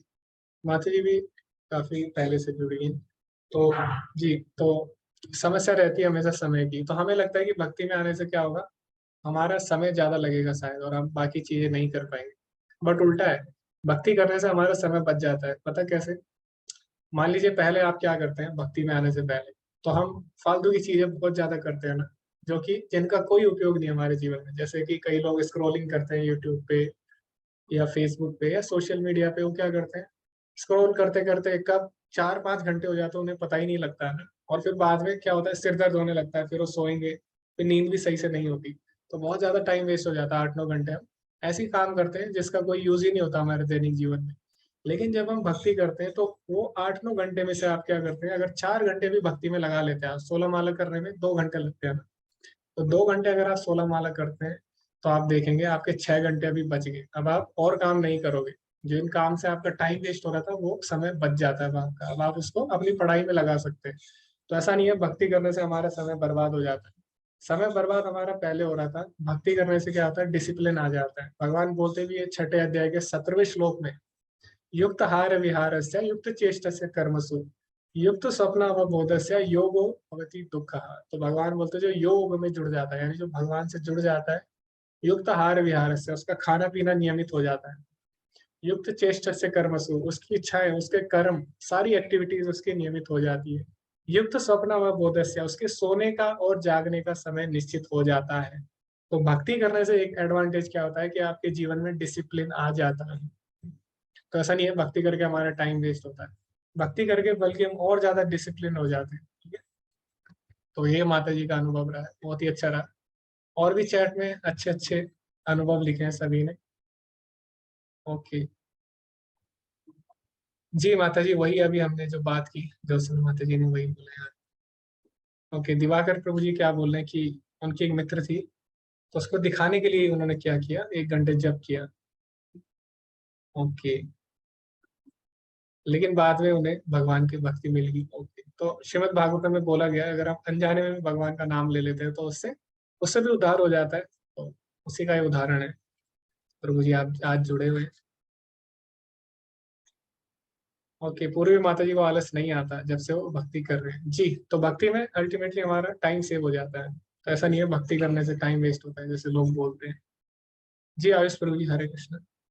देखिए श्याम जी, मैं एक एक्सपीरियंस करना चाहूंगा तुमको। जी जो जी कोई सेवा करूं या कुछ भी करूं तो मन कंट्रोल में नहीं रहता, और प्रभु के साथ में रहता हूँ, प्रभु के साथ कहीं जाता हूँ या प्रभु के साथ काम करूँ कुछ भी, तो ऐसा लगता है एक अलग ही दुनिया में आ गया हूँ। मतलब प्रभु का इतना मतलब एक बोलते हैं ना कि सन्यासी है ना, अपने 1 मीटर दायरे में एक अलग एटमोस्फेयर बना के चलता है। वैसा मतलब प्रभु के साथ रहते हैं तो ये लगता है ना तो शरीर में थकावट है ना नींद आती है, और मतलब एकदम अलग ही लगता है प्रभु। पता नहीं लगता किधर है, गोलोका में जी है क्या। जी, तो आप सुन लीजिए आयुष प्रभु जी की बात, क्योंकि हम लोग को इतना अनुभव नहीं है ना, क्योंकि हम लोग अभी शुद्ध भक्तों के संग में नहीं है। तो शुद्ध भक्तों की संगति का अलग ही असर है। आप कितने भी शास्त्र पढ़ लीजिए, लेकिन चैतन्य चरितामृत में क्या लिखा है, लव मात्र साधु संग सर्व सिद्धि होए। साधु संग केवल 1 सेकंड के लिए, लव लव तो सेकंड से भी छोटा होता है, छोटी यूनिट होती है। तो उतने के लिए भी अगर आप साधु संग कर लो तो सर्व सिद्धि होए, तो आपको जीवन सफल हो जाता है। तो यही होता है। और नामनिश प्रभु जी क्योंकि शुद्ध है, शुद्ध भक्त है भगवान के, तो आयुष प्रभु जी उनके साथ अनुभव कर सकते हैं। तो एक बार क्या हुआ, मैं आपको अनुभव बताता हूँ नामनिश दास प्रभु जी का।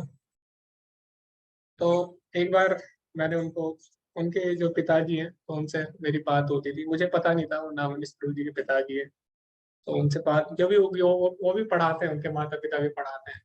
तो उनसे बात होती थी। तो एक बार उन्होंने बोला कि जो नामनिश दास है वो मेरे ही पुत्र है, तो मैं चाहूँ तो आपकी बात उनसे करा सकता हूँ। तो मैंने बोला ठीक है प्रभु जी, आप मेरी बात करा दिए नामनिश दास प्रभु जी से। तो पहले दिन क्या हुआ, जब वो गए तो दिन में लगभग 10-11 बजे थे। तो उन्होंने बोला कि नामनिश प्रभु जी सो रहे हैं 11 बजे। तो अगर किसी को, अगर हम ऐसा बोले कि प्रभु जी सो रहे हैं 11 बजे, तो किसी के दिमाग में आएगा अच्छा प्रभु जी इस समय सो रहे हैं। लेकिन फिर प्रभु जी ने बताया कि वो पूरी रात सोए नहीं थे, पूरी रात काम कर रहे थे मंदिर में। तो प्रभु जी सोते नहीं है रात रात भर। वो पूरी रात मंदिर कंस्ट्रक्शन का कार्य कैसे करना है, कैसे मंदिर बनेगा, जल्दी से जल्दी कैसे मंदिर बने, हमेशा इसी के ऊपर काम करते हैं। उनके पास बिल्कुल भी समय नहीं मिलता एक्स्ट्रा। तो पूरी रात सोते नहीं है प्रभु जी कभी कभी। तो इतने प्रभु जी शुद्ध भक्त हैं। तो इसलिए कभी भी, इसीलिए बोलते हैं वैष्णव के आचरण से कभी भी हम उसको जज नहीं कर सकते। तो प्रभु जी क्या करते हैं, कई लोग बोलते भी थे मेरे से कि प्रभु जी मंगल आरती में क्यों नहीं आते। तो इसीलिए नहीं आते थे वो मंगल आरती में। पूरी रात भर वो सोते नहीं है, मंदिर का ही काम करते रहते हैं। ठीक, तो इतने शुद्ध भक्त हैं प्रभु जी। ओके, हरे कृष्णा मोहित प्रभु जी। हरे कृष्णा प्रभु जी, आवाज आ रही है अब? जी जी प्रभु जी, अभी आ रही है। हाँ प्रभु जी, कुछ टेक्निकल इशू हो गया था। तो प्रभु जी मेरे साथ ये था ना कि भक्ति में जुड़ने से पहले, जैसा कि मैंने एक बार और बताया था, कि ये जो सांसारिक रिश्ते होते हैं, ये मोह माया, ये मुझे बहुत जल्दी डेविएट कर देते थे। जैसे किसी ने कुछ बोल दिया तो बुरा फील कर लेना, या फिर कोई अगर रूठ गया तो एकदम अजीब सा हो जाना, तो ये चीजें बहुत जल्दी डेविएट करती थी। बट चीजें इतनी खराब हुई लाइफ में, और फिर उसके बाद से भगवत गीता शुरू हुआ पढ़ना, फिर आप लोगों का संगति मिली। अब क्या है ना कि वैसी कोई भी घटना होती है तो दिमाग में यही आता है, अरे ये सब माया है, कुछ नहीं, आगे चलो, जपा करो, आगे बढ़ो। तो ये सिचुएशन बहुत बदल गई है पिछले 1.5 साल में, कि जो जो चीजों से मैं अफेक्ट होता था, वो चीजें अब दूर दूर तक उनका आता पता ही नहीं है लाइफ में। तो ये चेंजेस आए हैं प्रभु जी। हरे कृष्णा। जी धन्यवाद प्रभु जी। ओके, अपना अनुभव बताने के लिए। ओके, तो किस प्रकार बाहरी चीजों का अब असर नहीं पड़ता। ओके, तो एटलीस्ट भक्ति में आने का एक और फायदा होता है कि हमें पता लग जाता है क्या सही है क्या गलत है। तो भले ही हमारा कंट्रोल कितने लेवल पे है, वो सबका अलग अलग हो सकता है कंट्रोल लेवल। बट एटलीस्ट पता सबको रहता है कि गलत क्या है सही क्या है, ये हमें पता लग जाता है। तो जैसे प्रभु जी ने बोला, अब उन्हें पता लग जाता है कि गलत क्या है।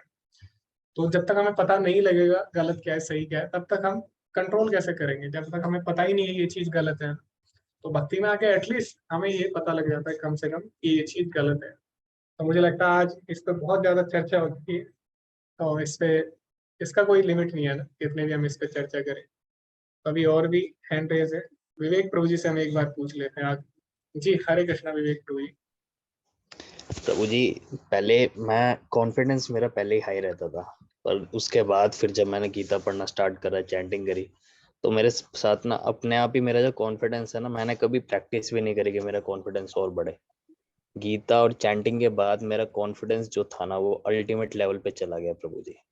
अब जब मैं कहीं पे भी भीड़ में होता हूँ, अब मेरे को किसी से भी एक भी पर्सन नहीं होता जिससे मेरे को डर लगता है। बिल्कुल भी डर नहीं लगता प्रभु जी। और ये मैंने अपने अंदर बिठाया भी नहीं है कि मेरे को डर क्यों नहीं लगता। ये चैंटिंग कर करके, चैंटिंग की पावर है, मेरे को किसी भी चीज से अब डर नहीं लगता। और मेरा कॉन्फिडेंस तो बढ़ ही चुका है प्रभु जी। और जो मेरे साथ हुआ है कि पहले मेरा जो लाइफ का एम था वो कुछ और था, पर अब जो मेरा लाइफ का एम है वो यही है कि सब लोगों को मेरे को इतना श्रेष्ठ बनना है ताकि मैं प्रभुपाद जी की तरह थोड़ा सा श्रेष्ठ बन के लोगों को भक्ति में ला सकूं। मेरी लाइफ का पूरा एम ही चेंज हो चुका है भक्ति में आके। जी प्रभु जी, और विवेक प्रभु जी भी काफी अच्छे डिवोटी हैं, काफी समय से जुड़े हुए हैं वो भी। और जी उन्होंने बिल्कुल सही बताया। तो श्रीमद् भागवतम में बोला गया है, जब हम भक्ति करते हैं तो हमारे अंदर दैवी गुण आ जाते हैं। लेकिन दैवी गुण कौन से है वो हमें भगवत गीता के 16वें अध्याय में पता लगता है। उसमें भगवान बताते हैं दैवी और आसुरी गुण। तो दैवी गुण में पहला ही श्लोक है, भगवान देवी गुण से स्टार्ट करते हैं 16वां अध्याय। तो उसमें पहले श्लोक में ही पहला जो गुण है देवी गुणों कौन सा है, वो है अभयम। अभयम, सत्व संशुद्धि और ज्ञान योग व्यवस्थित। तो भगवान ने 26 गुण बताए। 26 दैवी गुणों में सबसे पहला गुण जो भक्त में आता है वो कौन सा है? अभयम, यानी किसी से डर नहीं लगता। तो ये प्रभु जी ने बोला वो क्या है, भक्ति का पहला लक्षण है अभयम, यानी किसी से डर नहीं लगता, निर्भीक हो जाता है इंसान। तो जैसा हमने देखा प्रभुपाद जी किसी से नहीं डरते थे, खुल के कुछ भी कहीं पे भी वो बोल सकते थे। और इतनी उम्र होने के बाद भी वो क्या करते थे, उन्हें बिल्कुल भी डर नहीं लगता था किसी का। उनका नाम ही वैसे अभय अभय था। तो अभय क्या है, भक्ति का पहला गुण है। तो जैसे प्रहलाद महाराज थे, किसी से नहीं डरते थे, किसी से भी नहीं, अपने पिता से भी नहीं डरते थे। कैसे बोलते हैं ना, जो किसी से नहीं डरता वो अपने पिता से डरता है, ऐसा बोला जाता है। जैसे कोई गुंडा होगा कितना भी बड़ा, आपके स्कूल में रहा होगा, आप जैसे ही बोलेंगे मैं तेरे पिताजी को बता दूंगा, वो डर जाएगा।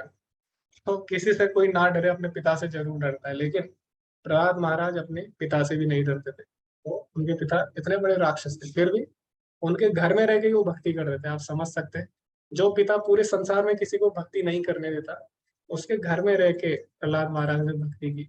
तो भक्ति में जो सबसे पहला गुण है भक्ति के अंदर आता हुआ है अभयम, यानी किसी से डर नहीं लगता। तो ये भक्ति भक्ति का बहुत ही अच्छा गुण है अभयम। बाकी संसार में आप देखें, इनसिक्योरिटी हमेशा बनी रहती है सांसारिक कामों में। अगर कोई क्लास में स्टूडेंट है, उसको इनसिक्योरिटी रहती है कि कहीं कोई और मेरे से अच्छा कर लेगा। कंपटीशन में क्या होता है, कोई और मेरे से अच्छा कर लेगा तो मेरी रैंक कम हो जाएगी। और इसी तरह जॉब में भी होता है, कोई मेरे से अच्छा कर लेगा तो उसका प्रमोशन हो जाएगा और मेरे को नहीं मिलेगी, मेरे को कम पैसे मिलेंगे। हर जगह क्या है, इनसिक्योरिटी है ना, हर जगह भय है। लेकिन भक्ति में बिल्कुल भी भय नहीं लगता, अभय। तो ये भी हम देखते हैं। और इसी प्रकार प्रभुपाद जी बोल रहे हैं, यहाँ पे एक श्लोक है, विषया विनिवर्तन्ते निराहारस्य देहिना रसवर्जम रसोप्यस्य परम दृष्टानि वर्तते। जब किसी को हायर टेस्ट मिल जाता है तो लोअर टेस्ट की तरफ कभी नहीं भागता। जैसे बच्चा होता है, बच्चा क्या करता है, बचपन में मिट्टी खाता है, तो उसे पता नहीं रहता चीजों का, वो मिट्टी खाता है। लेकिन जैसे उसे पता लगता है कि अरे मिठाई भी है, टॉफी भी है, और भी चीजें हैं, तो वो क्या करता है, मिट्टी अपने आप छोड़ देता है। इसी प्रकार पहले हम लोग, जब हमें पता नहीं लगता कि भक्ति नाम की भी कोई चीज है, तो हम क्या करते हैं, सांसारिक कार्यों में लगे रहते हैं। हमको लगता है ये करने से मैं खुश हो जाऊंगा, ये करने से मैं खुश हो जाऊंगा। लेकिन जब हमें पता लगता है कि वास्तविक सुख भक्ति में है, हमें हायर टेस्ट मिल जाता है, तो तब जो सांसारिक टेस्ट है वो अपने आप छूट जाते हैं। तो यही हमें बताया गया। और एक डिवोटी है, वो बता रहे थे इसका, और एक मतलब समझा रहे थे, एक्सप्लेनेशन।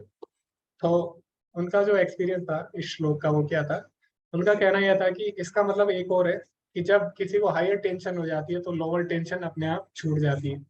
तो आप देखें संसार में कितनी टेंशन है ना, कोई बोलेगा मैं सुंदर नहीं हूँ, ये भी टेंशन रहती है किसी को, कोई सोच सकता है कि मैं अमीर नहीं हूँ, कोई सोच सकता है कि मैं अच्छे से एग्जाम नहीं दे पाता, बहुत सारी टेंशन है।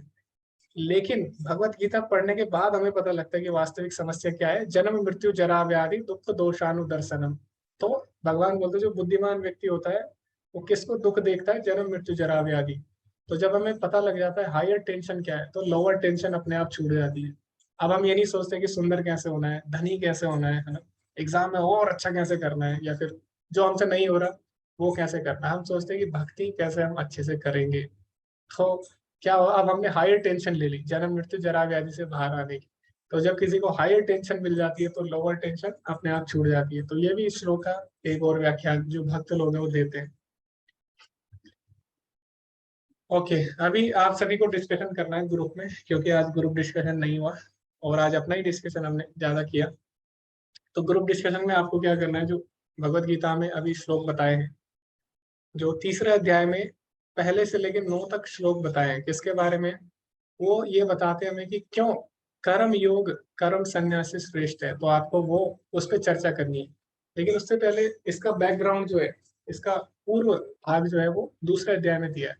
तो उसमें भगवान क्या बोलते हैं, अर्जुन बोलता है एक बार कि इससे अच्छा क्या करूं, युद्ध करने से अच्छा है, इनको अपने जनों को मारने से अच्छा है, इनका धन संपत्ति लूटने से अच्छा है कि मैं भीख मांग कर ही अपना जीवन जीऊं। तो ऐसा अर्जुन बोलता है, यानी मैं अपना कर्तव्य ना करूं।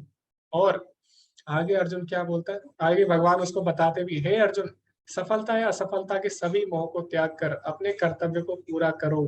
तो भगवान बोलते नहीं, तुम्हें अपना कर्तव्य अपना कर्म करना चाहिए। दोनों में से भक्ति सेवा में किया गया कर्म त्याग से उत्पन्न है। तयोस्तु कर्म संन्यासा कर्म योग विशिष्यते। तो अर्जुन भगवान से पूछता भी है दोनों में क्या श्रेष्ठ है, कर्म योग या कर्म संन्यास। तो भगवान बताते हैं 5वें अध्याय में, तयोस्तु कर्म संन्यासा कर्म योगो विशिष्यते, कि कर्म संन्यास से श्रेष्ठ है कर्म योग। क्यों है उसकी आपको चर्चा करनी है। तो ये छोटी सी ग्रुप एक्टिविटी है और आपको क्या करना है, 1 से लेके तीसरे अध्याय के 9 तक श्लोक आपको पढ़ने हैं और उसमें से आपको बताने की कैसे जो कर्म योग है वो कर्म संन्यास से श्रेष्ठ है, उसके ऊपर आपको चर्चा करनी है। तो अभी समय हो रहा है 8:57। तो 9:10 पे लगभग हम मिल सकते हैं। तो अभी 19 लोग हैं, तो 3 ब्रेकआउट रूम में बना देता हूँ और सभी लोग आप क्या करें डिस्कशन में भाग ले, क्योंकि भक्ति शास्त्री पूरा डिस्कशन के ऊपर है। ऐसा नहीं है कि आपने लगा दिया और आप सो गए, ऐसा नहीं है। तो आपको डिस्कशन करना है इसमें। तो प्रभु जी ने हमें इतनी अच्छी अपॉर्चुनिटी दी है भक्ति शास्त्री करने की, तो आप गंभीरता से करें, सभी लोग चर्चा करें। आप ऐसे नहीं कि एक दूसरे का इंतजार कर रहे हैं कब कोई बोले फिर मैं बोलूंगा। आप डिस्कशन करें। तो 9:10 पे हम लोग मिलेंगे दोबारा। ओके, हरे कृष्णा। तो आप सभी लोग ग्रुप ज्वाइन कर सकते हैं। जो ग्रुप ज्वाइन नहीं करेगा इसका मतलब क्या है, वो सो गया है। तो ये भी इसमें पता लग जाता है ना, ये भी इसका एक एडवांटेज है। आप करिए सभी लोग। ओके।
वन्देऽहं श्रीगुरु श्रीयुता पदकमलं श्रीगुरुन् वैष्णवांश्च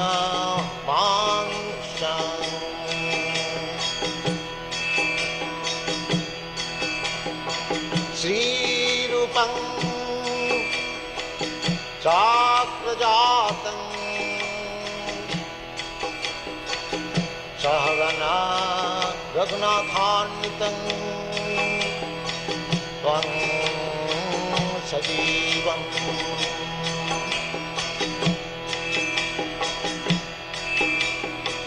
साद्वैतं सावधूतं परिजनासहितं कृष्ण चैतन्यदेवम्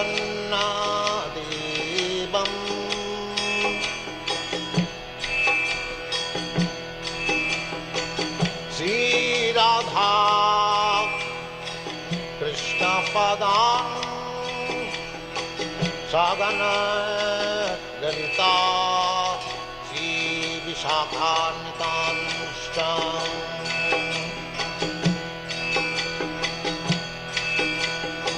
श्रीकृष्ण चैतन्य प्रभु नित्यानंद श्री अद्वैत गदाधर शिवासदि गौरभक्तवृन्द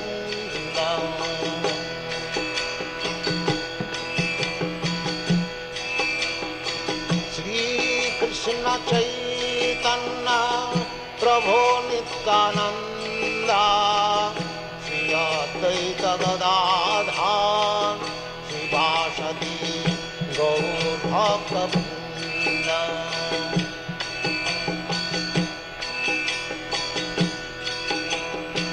श्रीकृष्ण चैतन्य प्रभु नित्यानंद श्री अद्वैत गदाधर शिवासदि गौरभक्तवृन्द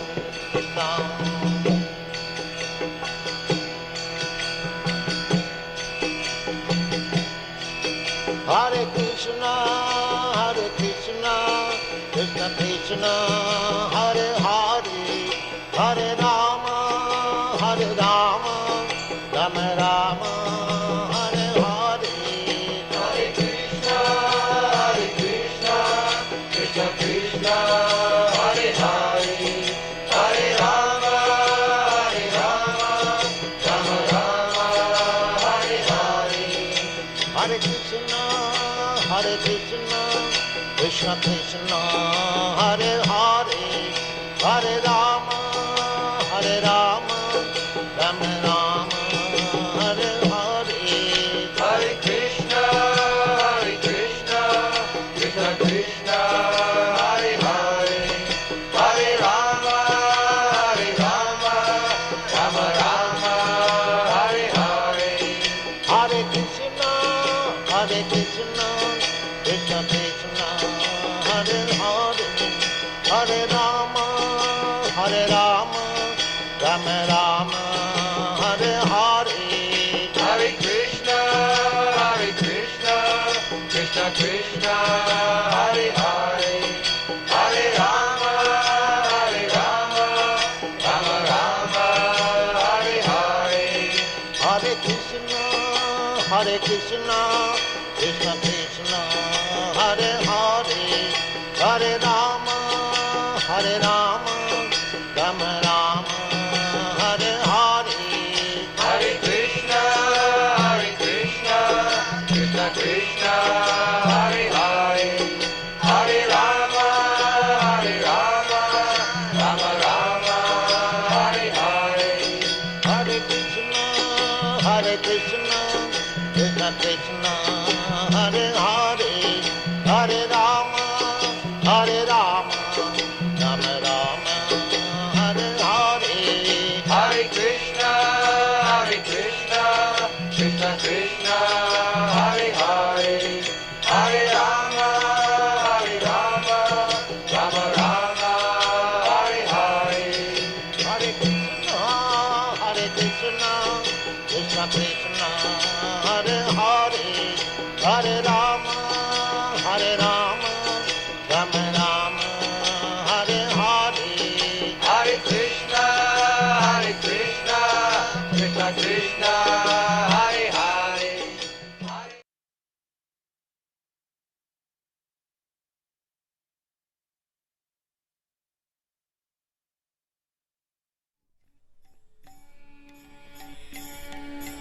दशमति नंदन ब्रजबर नागर गोकुल रंजन काना यमति नंदन ब्रजबर नागर गोकुल रंजन काना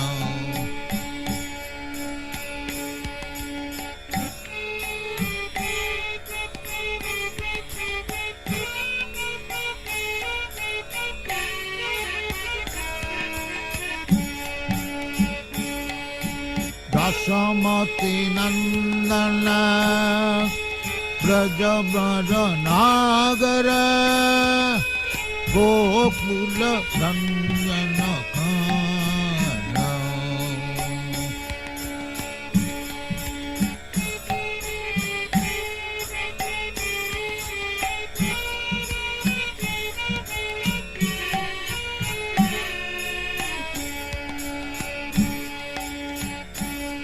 गोपी परान धना मदन मनोहर कालिय दमन विधान गोपी परान धना मदन मनोहर कालिय दमन विधान दशमति नंदन ब्रजबर नागर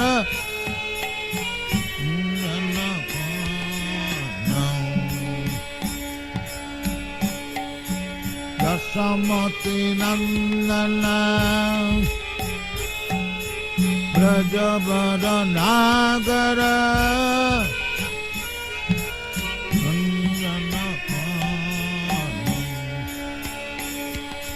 गोपी परान धना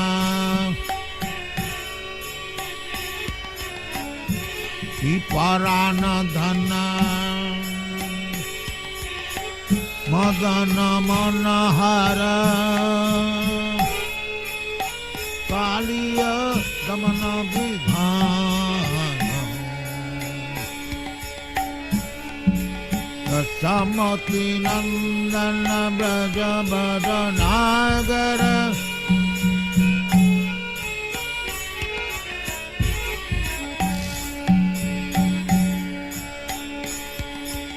अमल हरि नाम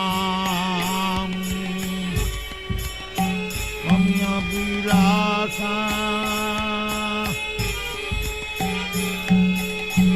विपिन पुरंदर नवीन नागर बर बंशी मदन सुभाषा अमल हरि नाम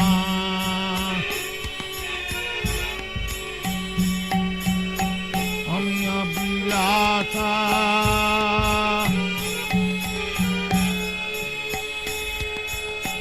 विपिन पुरंदर नवीन नागर बर बंशी मदन सुभाषा दशमति नंदन ब्रजबर नागर गोकुल रंजन काना दशमति नंदन ब्रजजन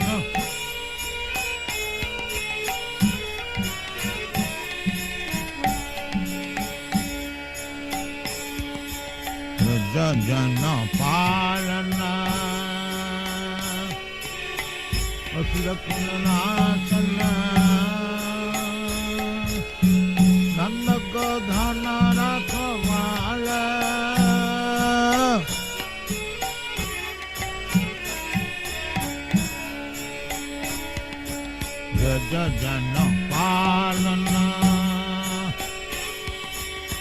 असुर कुल नाशन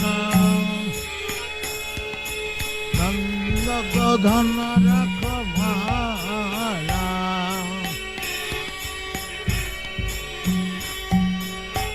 गोविंद माधव नवनीत दर्शनम गोविंद माधव नवनीत दर्शनम सुंदर नंद गोपाल गोविंद माधव नवनीत दर्शनम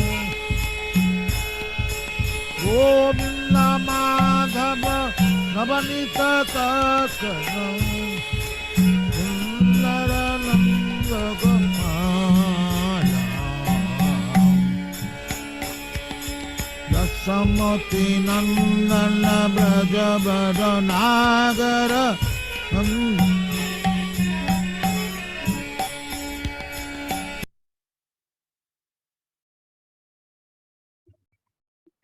हरे कृष्णा।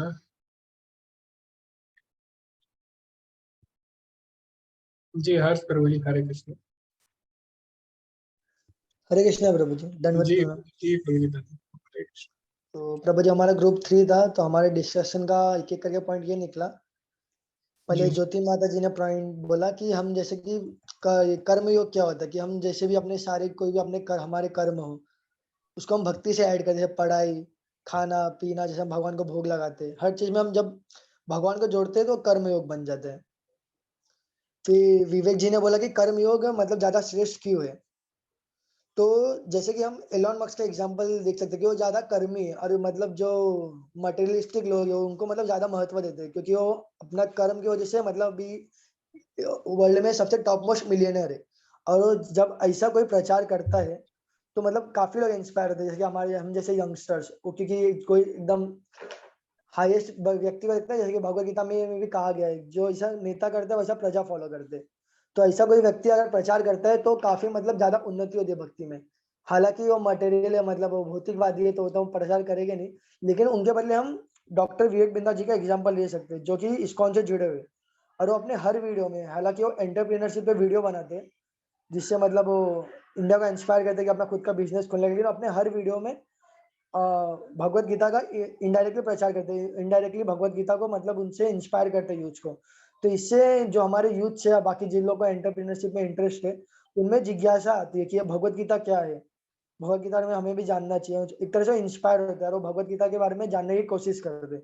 तो एक तरह से वो इनडायरेक्टली विवेक बिंदा जी करते हैं, और इसी तरह जय शेट्टी जी को भी हम देख सकते हैं। और फिर हम ये भी देख सकते हैं कि जैसे मायावादी जो लोग थे, जो कर्म में सन्यासी लोग होते कि चलो छोड़ो हरिद्वार चलो हरिद्वार, उनका पतन होता है एक टाइम के बाद। जैसे कि हम काफी लोगों को जानते हैं जो कि अच्छी तरह से भगवान का प्रचार करते भी है, मैं उनका नाम तो नहीं लेना चाहूंगा, लेकिन ऐसे कई लोग हैं जो कभी कभी प्रचार करते रहते भगवान के बारे में अपशब्द कह देते, जो कि उनको नहीं कहना चाहिए, और बाद में उनको इसका गिल्ट फील भी होता है। लेकिन जो हम अपने वैष्णव गण देखते हैं उन्हें मतलब वो कभी भी कुछ गलत वर्ड भगवान के बारे में यूज कर ही नहीं, मतलब कर पाते ही नहीं हो। कर सकना तो दूर हो, कभी कर ही नहीं सकते, क्योंकि वो गुरु परंपरा मतलब गुरु शिष्य के परंपरा में आ रहे हैं, और इसलिए उनका क्या कहते हैं पतन होना ये हो ही नहीं सकता उनका पतन। तो इससे हम देख सकते हैं कि वैष्णव गण है, जो मतलब भक्ति मार्ग में चलते हैं, वो सर्वोत्तम है, सर्वोच्च है वो। और जो ये मायावादी लोग हैं और जो कर्म सन्यासी लोग हैं उनका पतन होना मतलब कभी भी उनका पतन हो सकता है। तो कंक्लूजन यही निकलता है प्रभु जी की कर्म कि जब हम अज्ञानता में रह कोई भी कर्म करते रहो हम सुख दुख में रह जाते हैं, कि सुख दुख हमेशा हमें हमारा जीवन में हमेशा सुख दुख आते रहता है। लेकिन जब हमें ज्ञान होता है हर जगह हर चीज का, तो हमें मालूम पड़ता है कि हम ये कर्म क्यों कर रहे हैं, हमें ये कर्म कब करना चाहिए, हमें ये कर्म करना चाहिए कि नहीं करना चाहिए, हम इस कर्म को भगवान से किस तरह से जोड़ सकते हैं। तो इस तरह से हम कहते हैं ना, हमारा मतलब पतन होने से भी बचता है और हम भक्ति के मार्ग में आगे बढ़ते जाते हैं। तो ये पॉइंट्स थे प्रभु जी मेरे। हरे कृष्णा। जी धन्यवाद प्रभु जी, हरे कृष्णा। बहुत ही अच्छे पॉइंट्स आपके ग्रुप ने रखे। सबसे पहले आपने बताया कर्म योग क्या है। तो कई लोगों को लगता है कर्म और कर्म योग बराबर है। जैसे आप किसी से पूछोगे भगवत गीता में क्या लिखा है, तो बोलेंगे भगवत गीता में कर्म योग है और उसमें बोला गया अपना कर्म करो, कर्म ही पूजा है। तो उनको ऐसा लगता है, भगवत गीता में बोला गया कर्म ही पूजा है, यही कर्म योग है ना। जो भी काम करो उसको अच्छे से करो, चाहे आप चोर हो तो अच्छे से चोरी करो, किसी को लूट रहे हो अच्छे से लूटो, या कुछ भी कर रहे हो आप कसाई हो, ऐसा नहीं है। हर कर्म कर्म योग नहीं होता, कर्म और कर्म योग में अंतर है। कर्म योग मतलब जो काम हमें भगवान से जोड़ता है वो कर्म योग कहलाता है, बाकी जो कर्म है वो साधारण कर्म होते हैं। तो कर्म में जब भगवान जुड़ जाते हैं कर्म योग हो जाता है। जैसे अर्जुन एक योद्धा है, लेकिन वो किसके लिए युद्ध कर रहा है? भगवान के लिए, तो क्या हो गया? कर्म योग हो गया, भगवान के लिए युद्ध कर रहा है। तो कर्म और कर्म योग में क्या अंतर है वो हमें पता होना चाहिए। दूसरा, प्रभु जी ने बोला कि कर्म योग से क्या होता है, जो भी हमारे टैलेंट है, चाहे आपने कोई भी चीज सीखी तो ऐसा नहीं है आपको छोड़ देनी है, आपको वही काम भगवान की सेवा में लगाना है। जैसे कि उन्होंने उदाहरण तो दिए, कई डिवोटीज है जो प्रचार कर रहे हैं यूट्यूब पे या कहीं पे भी, तो उनके बहुत ही मटेरियल उनकी क्वालिफिकेशन है बहुत ही ज्यादा है, बहुत ही जो उनकी गुणवत्ता है वो भी ज्यादा है। तो उसका हम भक्ति में भी यूज कर सकते हैं। जैसे एक बार नामनीश प्रभु जी बता रहे थे कि एक बार प्रचार करने गए किसी कॉलेज में, तो सन्यासी जो सैफ्रॉन क्लोथ्स होते हैं वो पहने हुए थे उन्होंने, जैसे पहने, तो क्या हुआ जैसे ही वो गए तो वहां पे जो प्रिंसिपल था जिसने उन्हें बुलाया था, तो एकदम खड़ा हो गया जैसे ही प्रभु जी उनके पास से गए। तो प्रभु जी हैरान हो गए एकदम। प्रभु जी ने उनसे पूछा कि अरे आप खड़े क्यों हो गए, मतलब। तो प्रभु जी को लगा, शायद इसको लगा कि भगवान के भक्त हैं और सन्यासी कपड़ों में, तो इसलिए खड़े हुए। तो लेकिन उसने ऐसा नहीं बोला, उसने बोला कि आप IIT से है ना, तो इसलिए खड़ा हो गया मैं। तो आप देख सकते हैं, मतलब तो लोग इसलिए नहीं आपसे सुनना चाहते, इसलिए नहीं आपको सुनना चाहते कि आप भगवान के भक्त हो। लोग आपको तभी सुनना चाहेंगे जब आपके पास कुछ क्वालिफिकेशन हो, मटेरियल क्वालिफिकेशन अगर है, तब लोग आपकी तरफ ज्यादा अट्रैक्ट होंगे, और उसी को हम भक्ति में लगा सकते हैं। ठीक है, तो यूट्यूब पे भी यही करते हैं जो डिवोटीज जिनके आपने नाम लिए, वो क्या करते हैं, उनके पास मटेरियल क्वालिफिकेशन है ना, उनके बहुत सारे फॉलोवर है, लेकिन वो क्या करते हैं, भक्ति का प्रचार करते हैं। तो यही हमें करना चाहिए, अपनी मटेरियल क्वालिफिकेशन कर्म योग के द्वारा हम भक्ति में लगा सकते हैं। लेकिन बाकी जो दूसरी विधि है, जैसे कि 2 तरह के वैराग्य होते हैं, फल्गु वैराग्य होता है, फल्गु वैराग्य, मायावाद वैराग्य, जैसे कि प्रभु जी ने बोला सब कुछ छोड़ देते हैं उसमें। और जो युक्त वैराग्य होता है, वैष्णव वैराग्य, उसमें क्या करते हैं, सब चीज भगवान की सेवा में लगा देते हैं, क्योंकि सब चीज भगवान की, तो जब हमारी है ही नहीं कोई चीज तो हम छोड़ेंगे कैसे? तो जिसकी है उसकी सेवा में लगानी चाहिए। तो सब चीज किसकी है? भगवान की, तो भगवान की सेवा में लगाना, ये युक्त वैराग्य बोला गया है। तो ये भी बोला। और दूसरा आपने बोला पतन हो जाता है जो भक्ति में नहीं रहते, तो प्रभु जी, तो पतन सबका हो जाता है जी। पतन भक्त का भी हो सकता है, बड़े बड़े भक्तों का भी हो सकता है। जैसे हम देखते हैं जय विजय भगवान के सेवक थे, लेकिन उनका भी पतन हुआ। और जितने भी भक्त है, बड़े से बड़े भक्त का पतन हो सकता है। लेकिन भक्त और जो मायावादी है या जो दूसरे लोग हैं, उनका भी पतन होता है। लेकिन दोनों के पतन में क्या अंतर है?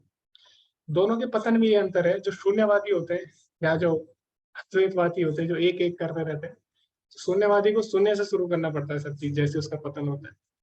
जो एक एक करते रहते हैं उनको एक से शुरू करना पड़ता है। लेकिन भक्त का जहां से भक्ति छूटती है वहीं से आरंभ होती है ना, उसको शुरू से नहीं करना पड़ता। तो भगवान क्या बोलते हैं, अपिछेद सुदुराचारो, चाहे कोई कितना भी पापी है ना, लेकिन भजते माम अनन्य भाग, लेकिन मेरी अनन्य भक्ति करता है, साधुरेव समंतव्य, क्यों, तो उसे साधु मानना चाहिए। यानी भक्त से अगर गलती भी हो जाए तो भगवान क्षमा कर देते हैं। भक्त का पतन भी हो जाए तो भगवान क्या करते हैं, उस पर दया करते हैं, स्वयं आते हैं उसका उद्धार करने। ठीक है, जैसे जय विजय का पतन हुआ, उन्होंने अपराध कर दिया था, तो भगवान स्वयं उनका उद्धार करने बार बार आते हैं, बार बार उनका उद्धार करने आते हैं। तो अपने भक्तों का उद्धार भगवान स्वयं करते हैं। भक्ति कहीं से भी आपका पतन होगा, भक्ति में भगवान द्वेष नहीं जाने देंगे। जैसे अजामिल था, अजामिल की भक्ति छूट गई, गलत संग में लग गया, लेकिन अंत समय में क्या किया, उसने एक बार नाम लिया, इसलिए नहीं आए भगवान की, उसने नाम लिया, इसलिए नहीं उसकी रक्षा हुई। उसकी रक्षा इसलिए हुई क्योंकि उसने पहले कभी भक्ति की थी। इसी तरह भरत महाराज है, भरत महाराज का पतन हुआ, लेकिन भगवान ने क्या किया, अगले जन्म में उस मेमोरी दे दी, दोबारा से याद करने की क्षमता दी, ताकि उसको अपनी गलती का आभास हो सके। तो अपने भक्तों की भक्ति भगवान कभी भी वेस्ट नहीं जाने देते। भगवान, आप भले ही भूल जाए मैंने भक्ति की, लेकिन भगवान कभी भी नहीं भूलेंगे। तो भगवान अपने भक्तों का अगर पतन भी हो जाए तो भगवान उनको वहीं से वापस उठा लेते हैं, खींच लेते हैं। तो ये अंतर है, पतन किसी का भी हो सकता है, ठीक है, ऐसा नहीं है कि भक्त का पतन नहीं होता। तो ये हमें नहीं सोचना चाहिए बिल्कुल भी। पतन सबका हो सकता है, किसी भी अवस्था में किसी का भी हो सकता है। तो चैतन्य महाप्रभु के जो पार्षद थे उनका भी पतन हो गया था, उनके साथ थे, जो पार्षद नहीं थे उनके। और इसी तरह हम देखते हैं जो भगवान कृष्ण है उनके स्वयं के बेटे, उसका नाम याद नहीं आ रहा मुझे, उनके बेटे का, वो भी क्या था, राक्षस बन गया था। इसी तरह एक वानर आता है, उसने भगवान की लीला में एक क्या नाम था उस वानर का, वो वानर सेना में था राम जी के, लेकिन वो बहुत समय से क्या था, अभी इस युग में आ चुका था, द्वापर युग में आ चुका था, त्रेता में। तो इसमें भी क्या था, इसमें वो उनका युद्ध होता है कृष्ण और बलराम के साथ। तो द्विविच या पता नहीं ऐसी कुछ नाम था उस वानर का। तो वो भगवान राम की सेना में था, लेकिन नहीं, जामवंत नहीं थे, जामवंत नहीं थे, वो वानर था एक, जानवर, जामवंत वानर नहीं थे, जामवंत तो रीछ थे बस। तो आप 10वां स्कंद पढ़ेंगे, उसमें उस वानर का नाम। तो वो वानर भगवान राम का सेवक था, लेकिन उसका पतन हो गया था। और वही वानर अभी क्या करता है, गलत काम करने लग जाते हैं, ठीक है, दूसरे युग में। तो पतन किसी का भी हो सकता है, ऐसा नहीं बोलना चाहिए, और नहीं सोचना भी नहीं चाहिए कि, ऐसा नहीं सोचना चाहिए कि हमारा पतन नहीं होना चाहिए। हमें ये समझ के काम करना है कि हमारा पतन हो गया तो क्या होगा, तो कुछ नहीं होगा, भगवान वहीं से हमारी सहायता करेंगे, ठीक है? तो दोनों में ही अंतर है, दोनों का पतन हो सकता है। ओके, तो आगे बढ़ते हैं। हरे कृष्णा ज्योत्सना माता जी। हरे कृष्णा प्रभु जी। प्रभु जी, डिस्कशन जो भी कुछ हुआ था और जो चीजें हैं मुझे पता थी वो तो आपने सब बता ही दी हैं। खैर, लेकिन मैं यही कहना चाहूंगी कम वर्ड्स में कि जो भी भक्ति जो भी कर्म योग को छोड़ करके कर्म संन्यास योग की ओर जाता है, वो व्यक्ति पहली चीज तो वो होता संसार की ही ओर आकर्षित है। भले वो कितना भी प्रयास कर ले, वो कि मैं सन्यासी बन जा रहा हूँ, मैं सब कुछ छोड़ जाऊं, वो सिर्फ इसलिए करता है क्या, ताकि उसको काम ना करना पड़े कुछ। पर वो आलस के भांति, आलस के लिए वो वहां चला जाएगा, उसके बाद भी उसको यहीं के लिए उसका मन इधर उधर भागता रहेगा। तो इससे अच्छा है कि वो कर्म योग फॉलो करे। बट बात ये है कि कर्म योग कौन सा, यहाँ बात सिर्फ और सिर्फ ये समझने वाली पॉइंट ये, कर्म योग करने से नहीं समझ में आता है। कर्म योग होता है कृष्ण भावना अमृत होकर के कर्म करना। जो व्यक्ति कृष्ण भावना अमृत होकर के कर्म कर रहा है, वही असली कर्मयोग को फॉलो कर रहा है। अगर कृष्ण भावना अमृत कर्म है ही नहीं, कर्म दूसरी प्रकार से कर दिया, तो फिर वो कर्म योग में आएगा नहीं ना। फिर तो वो आपने जैसे बताया ना कि कोई गलत काम भी कर रहा है और कह रहा है कि कर्म ही पूजा है, हम कोई भी कर्म कर ले, तो कर्म को चुनना हमारे को ये सिखाता है कर्म योग। और कर्म संन्यास को छोड़ करके कर्मयोग करना सबसे श्रेष्ठ है, और कृष्ण भावना में होकर के कर्म करना वो सबसे उससे भी ज्यादा श्रेष्ठ है। लेकिन कलयुग में हम लोग कर्म संन्यास को फॉलो वैसे भी नहीं कर सकते, इतने लथार्जिक लोग हैं यहाँ के, इसलिए कर्म योग को कृष्ण भावना में होकर के करें। श्रीला प्रभुपाद जी जैसे कहते हैं वही सबसे श्रेष्ठ बात होगी और वही सबके लिए भली है। इससे ज्यादा प्रभु जी मैं कुछ नहीं बोल पाऊंगी आज। हरे कृष्ण। जी माता जी, आप आज आपने बिल्कुल सटीक पॉइंट टू पॉइंट अपने पास पॉइंट रखे, और बहुत ही अच्छे अच्छे आपने पॉइंट रखे। तो मैं बताऊंगा कि आपने बोला कि क्या होता है, कभी कभी संसार की तरफ आकर्षित हो जाता है। जो जो सन्यासी होते हैं, जो सब चीज छोड़ देते हैं, वो क्या करते हैं, वो कुछ टाइम बाद हो ना हो धीरे धीरे वो क्या करते हैं, सामाजिक कार्यों में लग जाते हैं। तो आपने देखा होगा जो मायावादी विशेषकर लोग होते हैं, वो क्या करते हैं, धीरे धीरे कुछ समय बाद वो अपना, या तो उन्हें आनंद नहीं मिल पाता, क्योंकि भक्ति पूरी आनंद से भरी हुई है। उसमें आप खाने से लेके, आप देखें अगर मंदिर जाएं, प्रसाद से लेके नाचने तक, है ना, कीर्तन करते हैं, सब चीज उसमें आनंद ही आनंद है भक्ति में। लेकिन जो कोरा संन्यास है, मायावाद संन्यास, उसमें क्या होता है, कोई भी आनंद नहीं रहता, वो सब चीज माया समझकर त्याग देते हैं। अच्छा खाना नहीं, अच्छा कपड़े नहीं, डांस नहीं करेंगे, भगवान के कीर्तन नहीं सुनेंगे, तो उन्हें लगता है सब चीज माया है। यहाँ तक कि भगवान के विग्रह को भी वो माया समझते हैं। वो बोलते हैं कि भगवान के विग्रह छोड़ो, वो भगवान के रूप को ही माया समझते हैं, ठीक है। तो कोई भी सुंदर चीज वो देखना नहीं चाहते, भले वो भगवान का रूप भी हो, वो बोलते हैं ये भी माया है, ये भी सुंदर है, तो यानी ये भी माया है, जो भी चीज सुंदर है वो माया है। तो इससे क्या होता है, उनके जीवन में आनंद नहीं मिल पाता। तो फिर धीरे धीरे वो लोग क्या करते हैं, अपना या तो हॉस्पिटल खोलेंगे, या सरकारी स्कूल खोलेंगे, सरकारी कुछ भी खोलेंगे, हॉस्पिटल खोलेंगे, स्कूल खोलेंगे, चैरिटी करेंगे। तो इससे क्या होता है, वो धीरे धीरे दूसरे काम करने लग जाते हैं, ठीक है। तो यही होता है जब आनंद नहीं मिल पाता। तो ये माता जी ने बोला कि अगर हम कर्म संन्यास की तरफ बढ़ते हैं तो उसमें आनंद नहीं मिल पाता। तो सच्चित आनंद, तीन तरह से हम भगवान से, तीन गुण होते हैं हमारे अंदर, आत्मा के अंदर, सच्चित और आनंद। तो जो भक्त होता है उसे सत्य चित आनंद तीनों मिल जाते हैं। लेकिन जो मायावादी होते हैं या जो निराकारवादी होते हैं, उनको सत और चित तो पता लग जाता है, लेकिन आनंद कभी उन्हें पता नहीं लगता, इसीलिए उनका पतन हो जाता है। क्योंकि शास्त्रों में, श्रुति में बोला गया है क्या, आनंदमय अभ्यासात, यानी आत्मा का स्वभाव ही है आनंद की खोज करना। हर कोई आनंद ढूंढना चाहता है, लेकिन जो मायावादी निराकारवादी वो आनंद से दूर भागते हैं, इसीलिए उनका पतन हो जाता है, क्योंकि एक समय बाद उनको आनंद सबको चाहिए होता है। आनंदमय अभ्यास, आनंद का अभ्यास करना ही आत्मा का स्वभाव होता है। तो एक समय बाद उनको भी आनंद ढूंढना पड़ता है, लेकिन क्योंकि उन्होंने भगवान को नकार दिया, अब वो आनंद कहाँ ढूंढने लगते हैं, अब वो सांसारिक कामों में आनंद ढूंढने लगते हैं, तो इसलिए उनका पतन जल्दी हो जाता है। ओके, तो ये था माता जी ने बोला। फिर उसके बाद भगवान बोलते भी हैं भगवद गीता चौथे अध्याय के 18वें श्लोक में कि 3 तरह के कर्म होते हैं। कर्मणो में भी बोद्धव्यम, बोद्धव्यम से भी कर्मणा, अकर्मणस्य बोद्धव्यम, गहना कर्मणो गति। कर्म, अकर्म और विकर्म। तो कर्म हो गया जो पुण्य कर्म होते हैं, जो शास्त्रों के अनुसार होते हैं। तो सैंक्शनड, सैंक्शन यानी जो आप कर्म कर सकते हैं, जैसे कि शादी करना और ये सब, ब्राह्मणों को भोजन खिलाना, तो ये सब क्या है, सैंक्शन है ना, यानी शास्त्रों के अनुसार कर्म करना, पुण्य करना, किसी को दान देना। लेकिन सैंक्टिफाइड, सैंक्टिफाइड यानी पवित्र कर्म, उनको बोलते हैं अकर्म, यानी जिनका कोई भी रिएक्शन नहीं होता। तो आप सैंक्शन कर्म को सैंक्टिफाइड बना सकते हैं, कैसे, उसको भगवान से जोड़ के, जैसे शादी करना, उसके बाद कृष्ण भावना भावित बच्चे पैदा करना, तो वो क्या हो गया, शादी करना हो गया सैंक्शन। लेकिन अभी उसमें भक्ति करना, वो क्या हो गया, सैंक्टिफाइड हो गया, पवित्र हो गया। जैसे खाना खाना क्या हो गया, शुद्ध सात्विक खाना हो गया सैंक्शन। लेकिन सैंक्टिफाइड कैसे होगा, जब आप उसको भगवान को चढ़ा देंगे, है ना। तो जो सैंक्टिफाइड, जो सैंक्शन कर्म है शास्त्रों के अनुसार, उसको हम सैंक्टिफाइड कर सकते हैं, यानी कर्म को हम अकर्म बना सकते हैं। लेकिन कुछ कर्म होते हैं वो विकर्म होते हैं, यानी आप उनको भगवान से नहीं जोड़ सकते, उन्हें बोलते हैं पाप कर्म, तो उन्हें विकर्म बोला गया। तो 3 प्रकार के कर्म शास्त्रों में बताए गए, जैसे माता जी ने अभी बोला। तो बहुत ही अच्छा आपने पॉइंट रखे। हरे कृष्णा, हम बताऊँ माता जी। हरे कृष्णा प्रभु जी, मेरी आवाज आ रही है? जी माता जी। ठीक है। वैसे तो सब हो गया है, बट फिर भी मैं बोलूंगी कुछ ना कुछ, अलग कोशिश करती हूँ। तो पहली चीज ये, जैसे आपने बताया वही है, जैसे साइको फिजिकल नेचर होता है, हर ह्यूमन की टेंडेंसी होती है और आप उसे नेग्लेक्ट नहीं कर सकते। जैसे एक क्षत्रिय है तो उसे फाइट करना ही है, आप नेग्लेक्ट नहीं कर सकते, नहीं क्षत्रिय है ना, तू मेरे को ज्ञान बांट, ऐसा नहीं कर सकते। अगर उसका साइको फिजिकल नेचर है कि वो लड़ेगा, तो वो लड़ेगा ही। तो उसको नेग्लेक्ट करना और ये कहना कि हम सन्यासी हो रहे हैं, कर्म त्यागी, तो that will not make you go anywhere.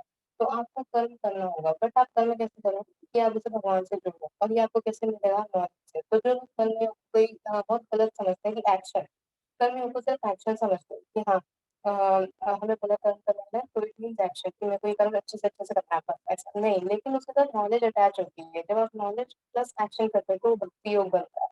तो अगर नॉलेज के बिना आप एक्शन करेंगे तो आपको अटैचमेंट हो जाएगी, मतलब नॉलेज नहीं है, एक्शन एक्शन है, तो आप अटैच है उस वर्क से, आपको रिजल्ट आ सकती है कि ठीक है यार, मेरे को फल मिलेगा नहीं मिलेगा, मतलब आप आ सकता है।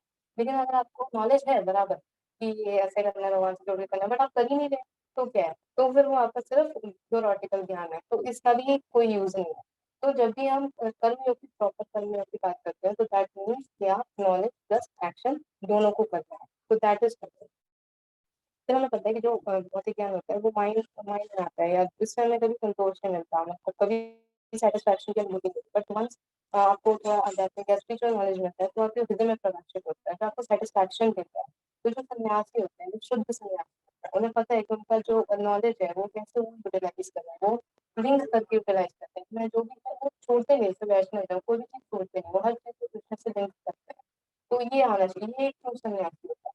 और जो मोटिव टेंडर्स होते हैं, वो लोग क्या करते हैं कि जो मिथ्याचारी आचरण के होते हैं, वो लोग हर चीज को बस ये देखते हैं कि हाँ, मैंने छोड़ दिया ना, ठीक है। लेकिन उनका साइको फिजिकल नेचर में तो गवारा ही नहीं किया कि हाँ तू छोड़ दे, वो फिर उसकी टेंशन करेंगे, वो फिर उसके बारे में सोचेंगे, उसी रील में फिर बार बार आकर फिरते रहेंगे। तो हमेशा एक जो स्ट्रगलर है, जो इंफ्लुएंस से लड़ रहा है कि हाँ मैं कंट्रोल करने की कोशिश कर रहा हूँ, हमेशा ही एक प्रिटेंडर से बड़ा है। तो हमें स्ट्रगलर होना स्वीकार करना चाहिए, rather than being a pretender. क्योंकि जो प्रिटेंडर है वो आज प्रिटेंड कर ले रहा है, बट कुछ टाइम बाद वो फिर वैसा ही हो जाएगा, क्योंकि उसका साइकोफिजिकल नेचर है कि उसे वो चीज करनी ही है।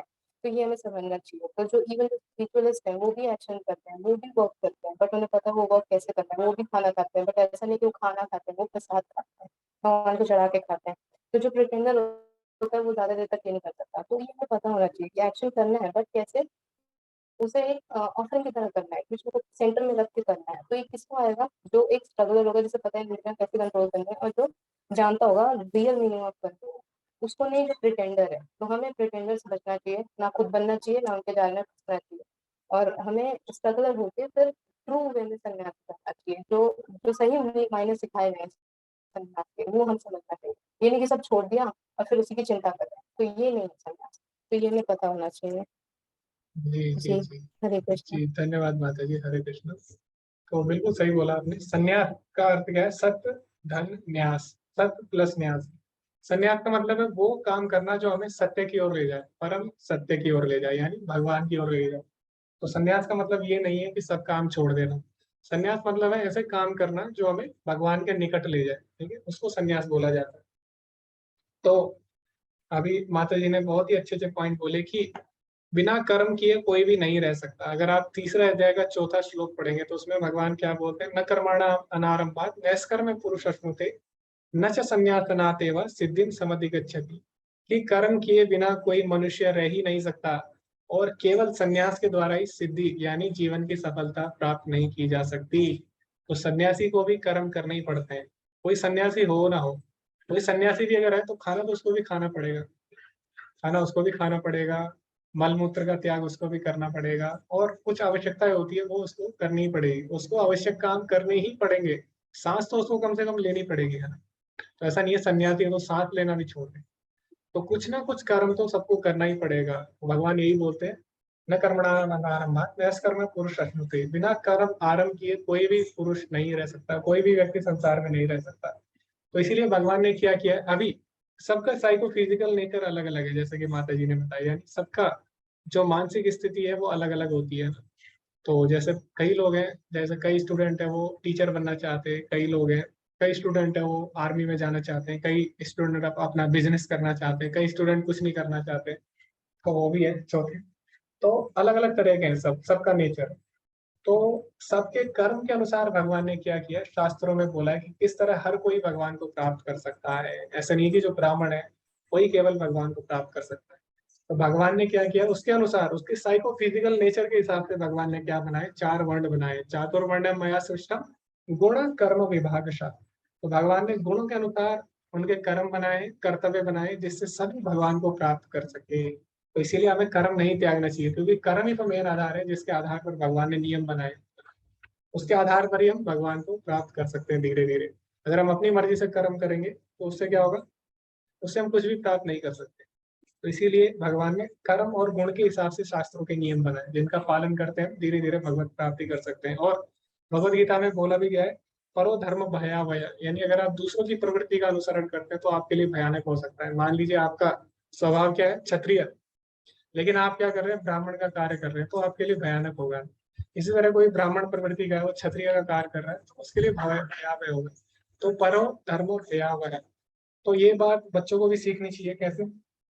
जैसे बच्चों को कई लोग क्या करते हैं, जबरदस्ती उनको बोलते हैं कि तुम कोचिंग करो, तुम्हें डॉक्टर बनना है, या किसी को बोलते हैं तुम्हें इंजीनियर बनना है। क्यों?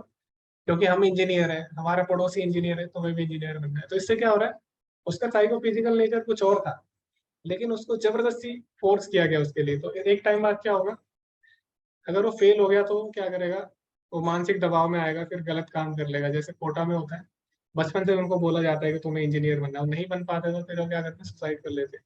और अगर वो बन भी गया मान लीजिए किसी तरह, तो क्या होता है, कभी भी सुखी नहीं रह पाता, हमेशा परेशान रहेगा, फ्रस्ट्रेटेड रहेगा। और वो क्या करेगा, अपना काम भी सही से नहीं करेगा। फिर क्यों? क्योंकि उसको पसंद ही नहीं था, जबरदस्ती बन गया इंजीनियर। अब वो क्या करेगा, सही से नक्शे ही नहीं बनाएगा, उसका मन ही नहीं था इंजीनियर बनने का, उसको जबरदस्ती बना दिया। या फिर हो सकता है कई लोग आईएएस बन के भी सुसाइड कर लेते हैं, आपने सुना होगा। क्यों? उनका मन नहीं था, उनको जबरदस्ती बना दिया। तो इसीलिए बोला गया भगवत गीता में, परो धर्म भयावह, यानी दूसरों की प्रवृत्ति का हमें अनुसरण नहीं करना चाहिए। तो हमें अपने कर्म के हिसाब से भगवान से जुड़ना चाहिए, इसी को कर्म योग बोला गया है। जैसे अर्जुन अभी क्या योद्धा है, तो वो क्या कर रहा है, भगवान के लिए लड़ रहा है, भगवान के लिए युद्ध कर रहा है। तो भगवान यही बोल रहे हैं, तस्मात् सर्वेषु कालेषु माम अनुस्मर युद्ध चा, मुझे स्मरण करते हुए, मुझे अपना टारगेट बनाते हुए, मुझे अपना लक्ष्य बनाते हुए तुम क्या करो, युद्ध करो। तो इसी तरह कृष्ण हमारे लक्ष्य होने की, हम जो भी कार्य करें, तो इसी को कर्म योग बोला गया। हरे कृष्णा। अमृता माता जी, आपका हैंड रेस था माता जी। जी, जी। हरे कृष्णा प्रभु जी। तो आपने जैसे एक बात बताई थी कि जब हमारा मतलब शाश्वत यही है कि आप सुख लेना चाहते हैं या आप प्लेज़र चाहते हैं, नॉलेज चाहते हैं, वैसे जैसे सच्चिदानंद बोलता है कृष्ण को, तो हम उन्हीं के पार्ट में पास करें। तो हाउ यू कैन से कि हाँ, अगर मैं प्लेज़र त्याग दूँ सारे, तो फिर मैं कुछ मुश्किल नहीं है। और आपको लक्ष्य मीनिंग ये है कि नॉलेज एंड ब्लिस। तो आप उसका प्रयास करेंगे ही करेंगे अल्टीमेटली। तो जो सन्यासी हैं छोड़ देते हैं कि हम लोग छोड़ो संसार परिवार ऐसे टाइप के जो होते हैं परिवार वाले, तो वो छोड़ते हैं अंदर से हरिद्वार चले जाते हैं, तो उन लोगों को सब त्याग देता है। उनको लगता है कि उनकी सारी इंद्रियाँ एकदम कंट्रोल हो गई, बट ऐसा होता नहीं है। एक्चुअली में रियलिटी है कि वो फिर उसी में वापस आ जाते हैं। तो अगर हम इस चीज़ को लगाएँ, जैसे आपने बताया कि इसका मतलब क्या होता है, या फिर जो भी कृष्ण भक्त होते हैं वो लोग कीर्तन करते हैं, डांसिंग जी करते हैं, तो वो प्लेज़र भी ले रहे हैं अल्टीमेटली, क्योंकि ये उनका स्वाभाविक नेचर है प्लेज़र लेना। तो वो ले भी रहे हैं प्लेज़र भी, और वो रॉन्ग वे भी नहीं है। तो ये चीज़ हमें समझनी चाहिए कि सन्यास जी ऐसा नहीं है कि आप छोड़ दोगे तो कुछ जी माता जी, इसकी बस। इसकी हम चर्चा कर चुके थे। मैंने बोला भी था आपको, अभी श्रुति से भी उदाहरण दिया था कि शास्त्रों में बोला गया आनंदमय अभ्यासात। आनंदमय अभ्यासात मतलब आत्मा हमेशा आनंद की खोज में रहती है, आनंद के लिए कुछ ना कुछ करती रहती है। तो आनंद चाहिए ही चाहिए आत्मा को, क्योंकि उसका स्वभाव ही है। तो यह नहीं बोल सकते क्यों चाहिए आत्मा को आनंद, क्योंकि उसका स्वभाव है सच्चित आनंद। आनंदमय अभ्यासात, तो आनंद के लिए उसको कुछ ना कुछ करना ही पड़ेगा। ऐसा नहीं है उसको बैठे बैठे आनंद मिल जाएगा, तो उसको कुछ ना कुछ करना ही पड़ेगा। जैसे कई लोग बोलते हैं हम ध्यान लगाएंगे भगवान का, तो उसमें हमें कुछ नहीं करना पड़ रहा, हम बैठे हुए, लेकिन ऐसा नहीं है। ध्यान लगाना भी तो कर्म है, तो कर्म तो करना ही पड़ेगा अगर आपको आनंद चाहिए जीवन में। तो चाहे भौतिक आनंद हो या आध्यात्मिक आनंद, कोई भी हो, उसके लिए कर्म तो करना ही पड़ेगा। तो यही भगवान यहाँ पे बोल रहे हैं। ओके, पीयूष भी हमारे साथ जुड़े हैं, वो कुछ बोलना चाहते हैं बहुत समय से। हरे कृष्णा पीयूष, आपने क्या सीखा आज?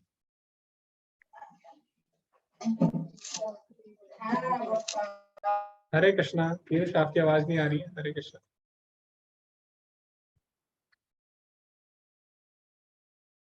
हरे कृष्णा। हरे कृष्णा प्रभु जी। जी पीयूष बोलिए, आपने क्या सीखा आज?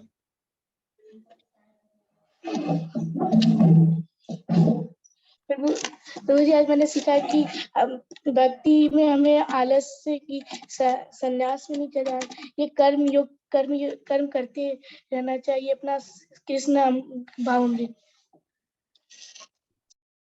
ओके, पीयूष एकदम घबरा गया ना, अचानक से क्या पूछ लिया मेरे से। पीयूष पीयूष आप अलर्ट रहिए, ठीक है? कुछ भी कभी भी पूछा जा सकता है आपसे। ओके जी, आप कुछ बोलना चाहते हैं पीयूष? हरे कृष्णा जी, अनम्यूट करिए। प्रभु जी, वो मेरी नेटवर्क इशू थी, इसलिए साउंड नहीं आई थी आपकी, वही चेक कर रहा था क्या हुआ। हाँ, तो ऑनलाइन क्लास में क्या हुआ है, ऑनलाइन क्लास में एक और एडवांटेज है, अगर आपको कुछ ना आए ना क्वेश्चन, आपको क्या करना है, आपको यही बोलना है, ठीक है? आपको बोलना है नेटवर्क नहीं था। नहीं, मैं मजाक कर रहा हूँ। पीयूष बहुत अच्छे डिवोटी है, और वो बचपन से ही भगवत गीता सुनते हैं, और कम से कम वो 10-12 बार भगवत गीता के कोर्स कर चुके हैं लेवल 1 के। उन्हें भी काफी नॉलेज है, बीच बीच में हम उनसे भी पूछते रहेंगे क्वेश्चन आंसर। तो सभी को अलर्ट रहना है इसमें, किसी को भी किसी से भी पूछ सकते हैं क्वेश्चन आंसर। तो इसमें भक्ति शास्त्री में पीयूष क्या होता है ना, इसमें हम डिस्कशन करते हैं, ठीक है? जैसे लेवल 1 में हम ना डिस्कशन नहीं कर पाते, उसमें समय नहीं होता इतना।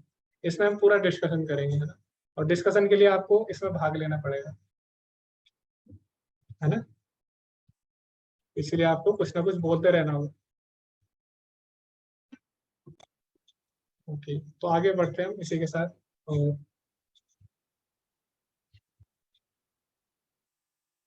इस पे हमने चर्चा कर ली है। तो आज के पाठ में हमने क्या क्या सीखा, एक बार हम देख लेते हैं। आज के पाठ का उद्देश्य था कि देखना कि एक स्थित धीर जो व्यक्ति होता है, स्थित प्रज्ञ व्यक्ति होता है, उसके क्या लक्षण होते हैं। स्थित प्रज्ञ मतलब क्या होता है? जिसकी प्रज्ञा यानी जिसकी चेतना स्थिर है। स्थिर किसमें? कृष्ण भावनामृत में। उच्च रस का स्वाद क्या होता है, उसकी भी हमने चर्चा की, विषयाभिनिवर्तन थे। और फिर हमने क्या चर्चा की अंत में कि कर्म योग और कर्म संन्यास में कौन श्रेष्ठ है। तो आगे प्रभुपाद जी अंत में क्या बोलते हैं ये हम जानेंगे। और योगी और अन्य तरीके वे बल द्वारा इंद्रियों को नियंत्रित करने की कोशिश कर रहे हैं। तो तीसरे अध्याय के 6ठे श्लोक में क्या बोला गया? क्या था? कर्मेंद्रिय संयम या अस्ते मनुष्य स्मरण इंद्रियार्थान विमूढ़ात्मा मिथ्याचार से उच्यते। तो उसमें बोला गया जो अपनी कर्म इंद्रियों को बलपूर्वक क्या करते हैं, आर्टिफिशियल तरीके से, कृत्रिम तरीके से संयमित करते हैं, तो उनको क्या बोला, लेकिन मन ही मन में क्या करते हैं, इंद्रिय विषयों का चिंतन करते रहते हैं। तो कई लोग हिमालय चले जाते हैं, वो सोचते हैं कि हिमालय में कुछ नहीं है, भोग नहीं है, तो भोग कैसे करेंगे, जब भोग है ही नहीं हिमालय में तो हम करेंगे ही नहीं। लेकिन इससे क्या होता है, मन ही मन में उनके विचार चल रहे होते हैं। तो बाहर से भले ही उन्होंने त्याग दिया आर्टिफिशियली, लेकिन मन ही मन में विचार चल रहे हैं। तो इससे क्या होता है, एक दिन उनका पतन हो जाता है। जैसे उन्हें अवसर मिला तुरंत वो गलत काम कर लेते हैं। तो आपने देखा होगा कई बाबा लोग आते हैं कुंभ के मेले में या कहीं आते हैं, हिमालय से आते हैं, वो क्या करते हैं फिर आके, वो लोग यहाँ आके फिर नशे करने लग जाते हैं, गलत काम करने लग जाते हैं। तो क्यों? क्योंकि उन्होंने बाहर से तो सब चीज त्याग दी, लेकिन अभी भी मन से नहीं त्यागी। तो उनको क्या बोला गया, मिथ्याचार से उच्यते, मिथ्याचारी बोला गया। तो प्रभुपाद जी आगे बोलते हैं, मैं हिमालय जाऊंगा, मैं और अधिक सुंदर स्त्री नहीं देखूंगा, क्योंकि हिमालय में कुछ है ही नहीं देखने लायक, चारों तरफ बर्फ ही बर्फ है। मैं अपनी आंखें बंद कर लूंगा, ये बलवान है, आप अपनी इंद्रियों को नियंत्रित नहीं कर सकते। तो अर्जुन क्या बोलता है, अर्जुन बोलता है 6ठे अध्याय में, चंचलम ही मना कृष्ण प्रमार्थी बलवत दृढ़। मन क्या है, बहुत ही ज्यादा बलवान है, तो इसको आप चाहकर भी वश में नहीं कर सकते, चाहकर भी आप इसको वश में नहीं कर सकते, क्योंकि बहुत ज्यादा बलवान है। तो इसका सबसे अच्छा तरीका क्या है, आपको हिमालय जाने की आवश्यकता नहीं है, तुम बस लॉस एंजलिस शहर में रहो। ऐसा आपको नहीं बोल रहे कहीं आप सोचो कि हम लॉस एंजलिस जाएंगे, वहां पे जो भक्त है उनको बोल रहे हैं कि आप अपनी जगह पर रहकर ही क्या करो, कृष्ण को देखने के लिए अपनी आंखें लगाओ, तुम ऐसे व्यक्ति से बढ़कर हो जाओ, हिमालय चला गया है। प्रभुपाद जी बोल रहे हैं कि अगर तुम यहीं पर रह के अगर कृष्ण में अपना मन लगा लेते हो तो हिमालय जाने का कोई लाभ नहीं है। तुम उससे श्रेष्ठ हो जो हिमालय में बैठकर संसार के बारे में सोच रहा है, उससे श्रेष्ठ है कि तुम अपने घर पे रहकर कृष्ण के बारे में सोचो। तो वो व्यक्ति ज्यादा श्रेष्ठ है जो अपने घर पे रहकर भगवान के बारे में सोच रहा है, न कि वो जो कि हिमालय में चला गया लेकिन वहां जाके अपने परिवार के बारे में सोच रहा है, अच्छे अच्छे भोगों के बारे में सोच रहा है, वो फिर मिथ्याचार हो गया। तुम बाकी सब बातें भूल जाओ, यह हमारी प्रक्रिया है, यही हमारी विधि है कृष्ण भावनामृत। आपको अपनी स्थिति बदलने की आवश्यकता नहीं है, आप जहाँ हो वहां रहकर जो कर रहे हो उसको भगवान से जोड़कर भक्ति कर सकते हो। आप भगवत गीता जैसा है वैसा सुनने के लिए अपने कानों को लगाते हो, आप सभी बकवास भूल जाएंगे। तो आप केवल ध्यान से सुन लेते हो भगवत गीता, तो क्या होगा, आप फिर बाकी बाकी जो चीज है सांसारिक काम, उसमें अपने आप आपकी रुचि चली जाएगी, यानी आपकी इंद्रियां अपने आप नियमित हो जाएंगी। आप अपनी आंखों को संलग्न करते रहो कृष्ण में, कृष्ण की सुंदरता देखो। आप अपनी जो जीव है उससे क्या करो, कृष्ण प्रसादम चखो। आप इस मंदिर में आने के लिए अपने पैर जोड़ो, आप क्या करो, काम करने के लिए अपने हाथ लगाओ मंदिर में, आप कृष्ण को अर्पित किए गए फूलों को सूंघो। तो आपको कोई भी काम छोड़ना नहीं है, आपको क्या करना है, सारे काम भगवान की सेवा में लगाने हैं। ऋषिकेन ऋषिकेश सेवनम। फिर यहाँ पे प्रभुपाद जी बोले, फिर आपके होश कहाँ जाएंगे, वह चारों ओर मोहित है, पूर्ण निश्चित है। आपको अपनी इंद्रियों को जबरन नियंत्रित करने की आवश्यकता नहीं है, ना देखे ना करे ना। जैसा आपने देखा ना गांधी जी के 3 बंदर, तो क्या बोलते हैं, कुछ नहीं देखना, कुछ नहीं सुनना, कुछ नहीं बोलना। तो आपको गांधी जी का 3 बंदर बनने की जरूरत नहीं है, आपको क्या करना है, देखो लेकिन कृष्ण को देखो, सुनो कृष्ण के बारे में सुनो, बोलो कृष्ण के बारे में बोलो। तो इससे क्या हो सकता है, इससे भी आप भावना भावित हो, कृष्ण भावना भावित हो। उसके लिए आपको हिमालय जाने की आवश्यकता नहीं है। तो प्रभुपाद जी ने बोला था 1968 में, और लॉस एंजलिस में भक्तों को जब भगवद गीता के बारे में समझा रहे थे। तो इसी के साथ आज का अध्याय समाप्त हुआ। श्रील प्रभुपाद की जय। हरे कृष्णा। किसी का कोई प्रश्न है और कुछ साझा करना चाहते हैं आप, तो आप कर सकते हैं, कुछ शेयर करना चाहते हैं आप कर सकते हैं, या कुछ क्वेश्चन है तो आप पूछ सकते हैं।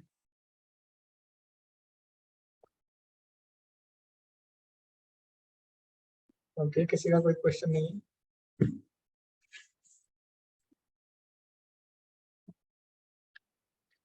ओके, आप अटेंडेंस कोड लिख सकते हैं, मैं बताना भूल गया था, शायद इसी का वेट कर रहे हैं। हाँ पीयूष, हरे कृष्णा, आपका कोई क्वेश्चन है? क्वेश्चन नहीं है आपका? Okay okay.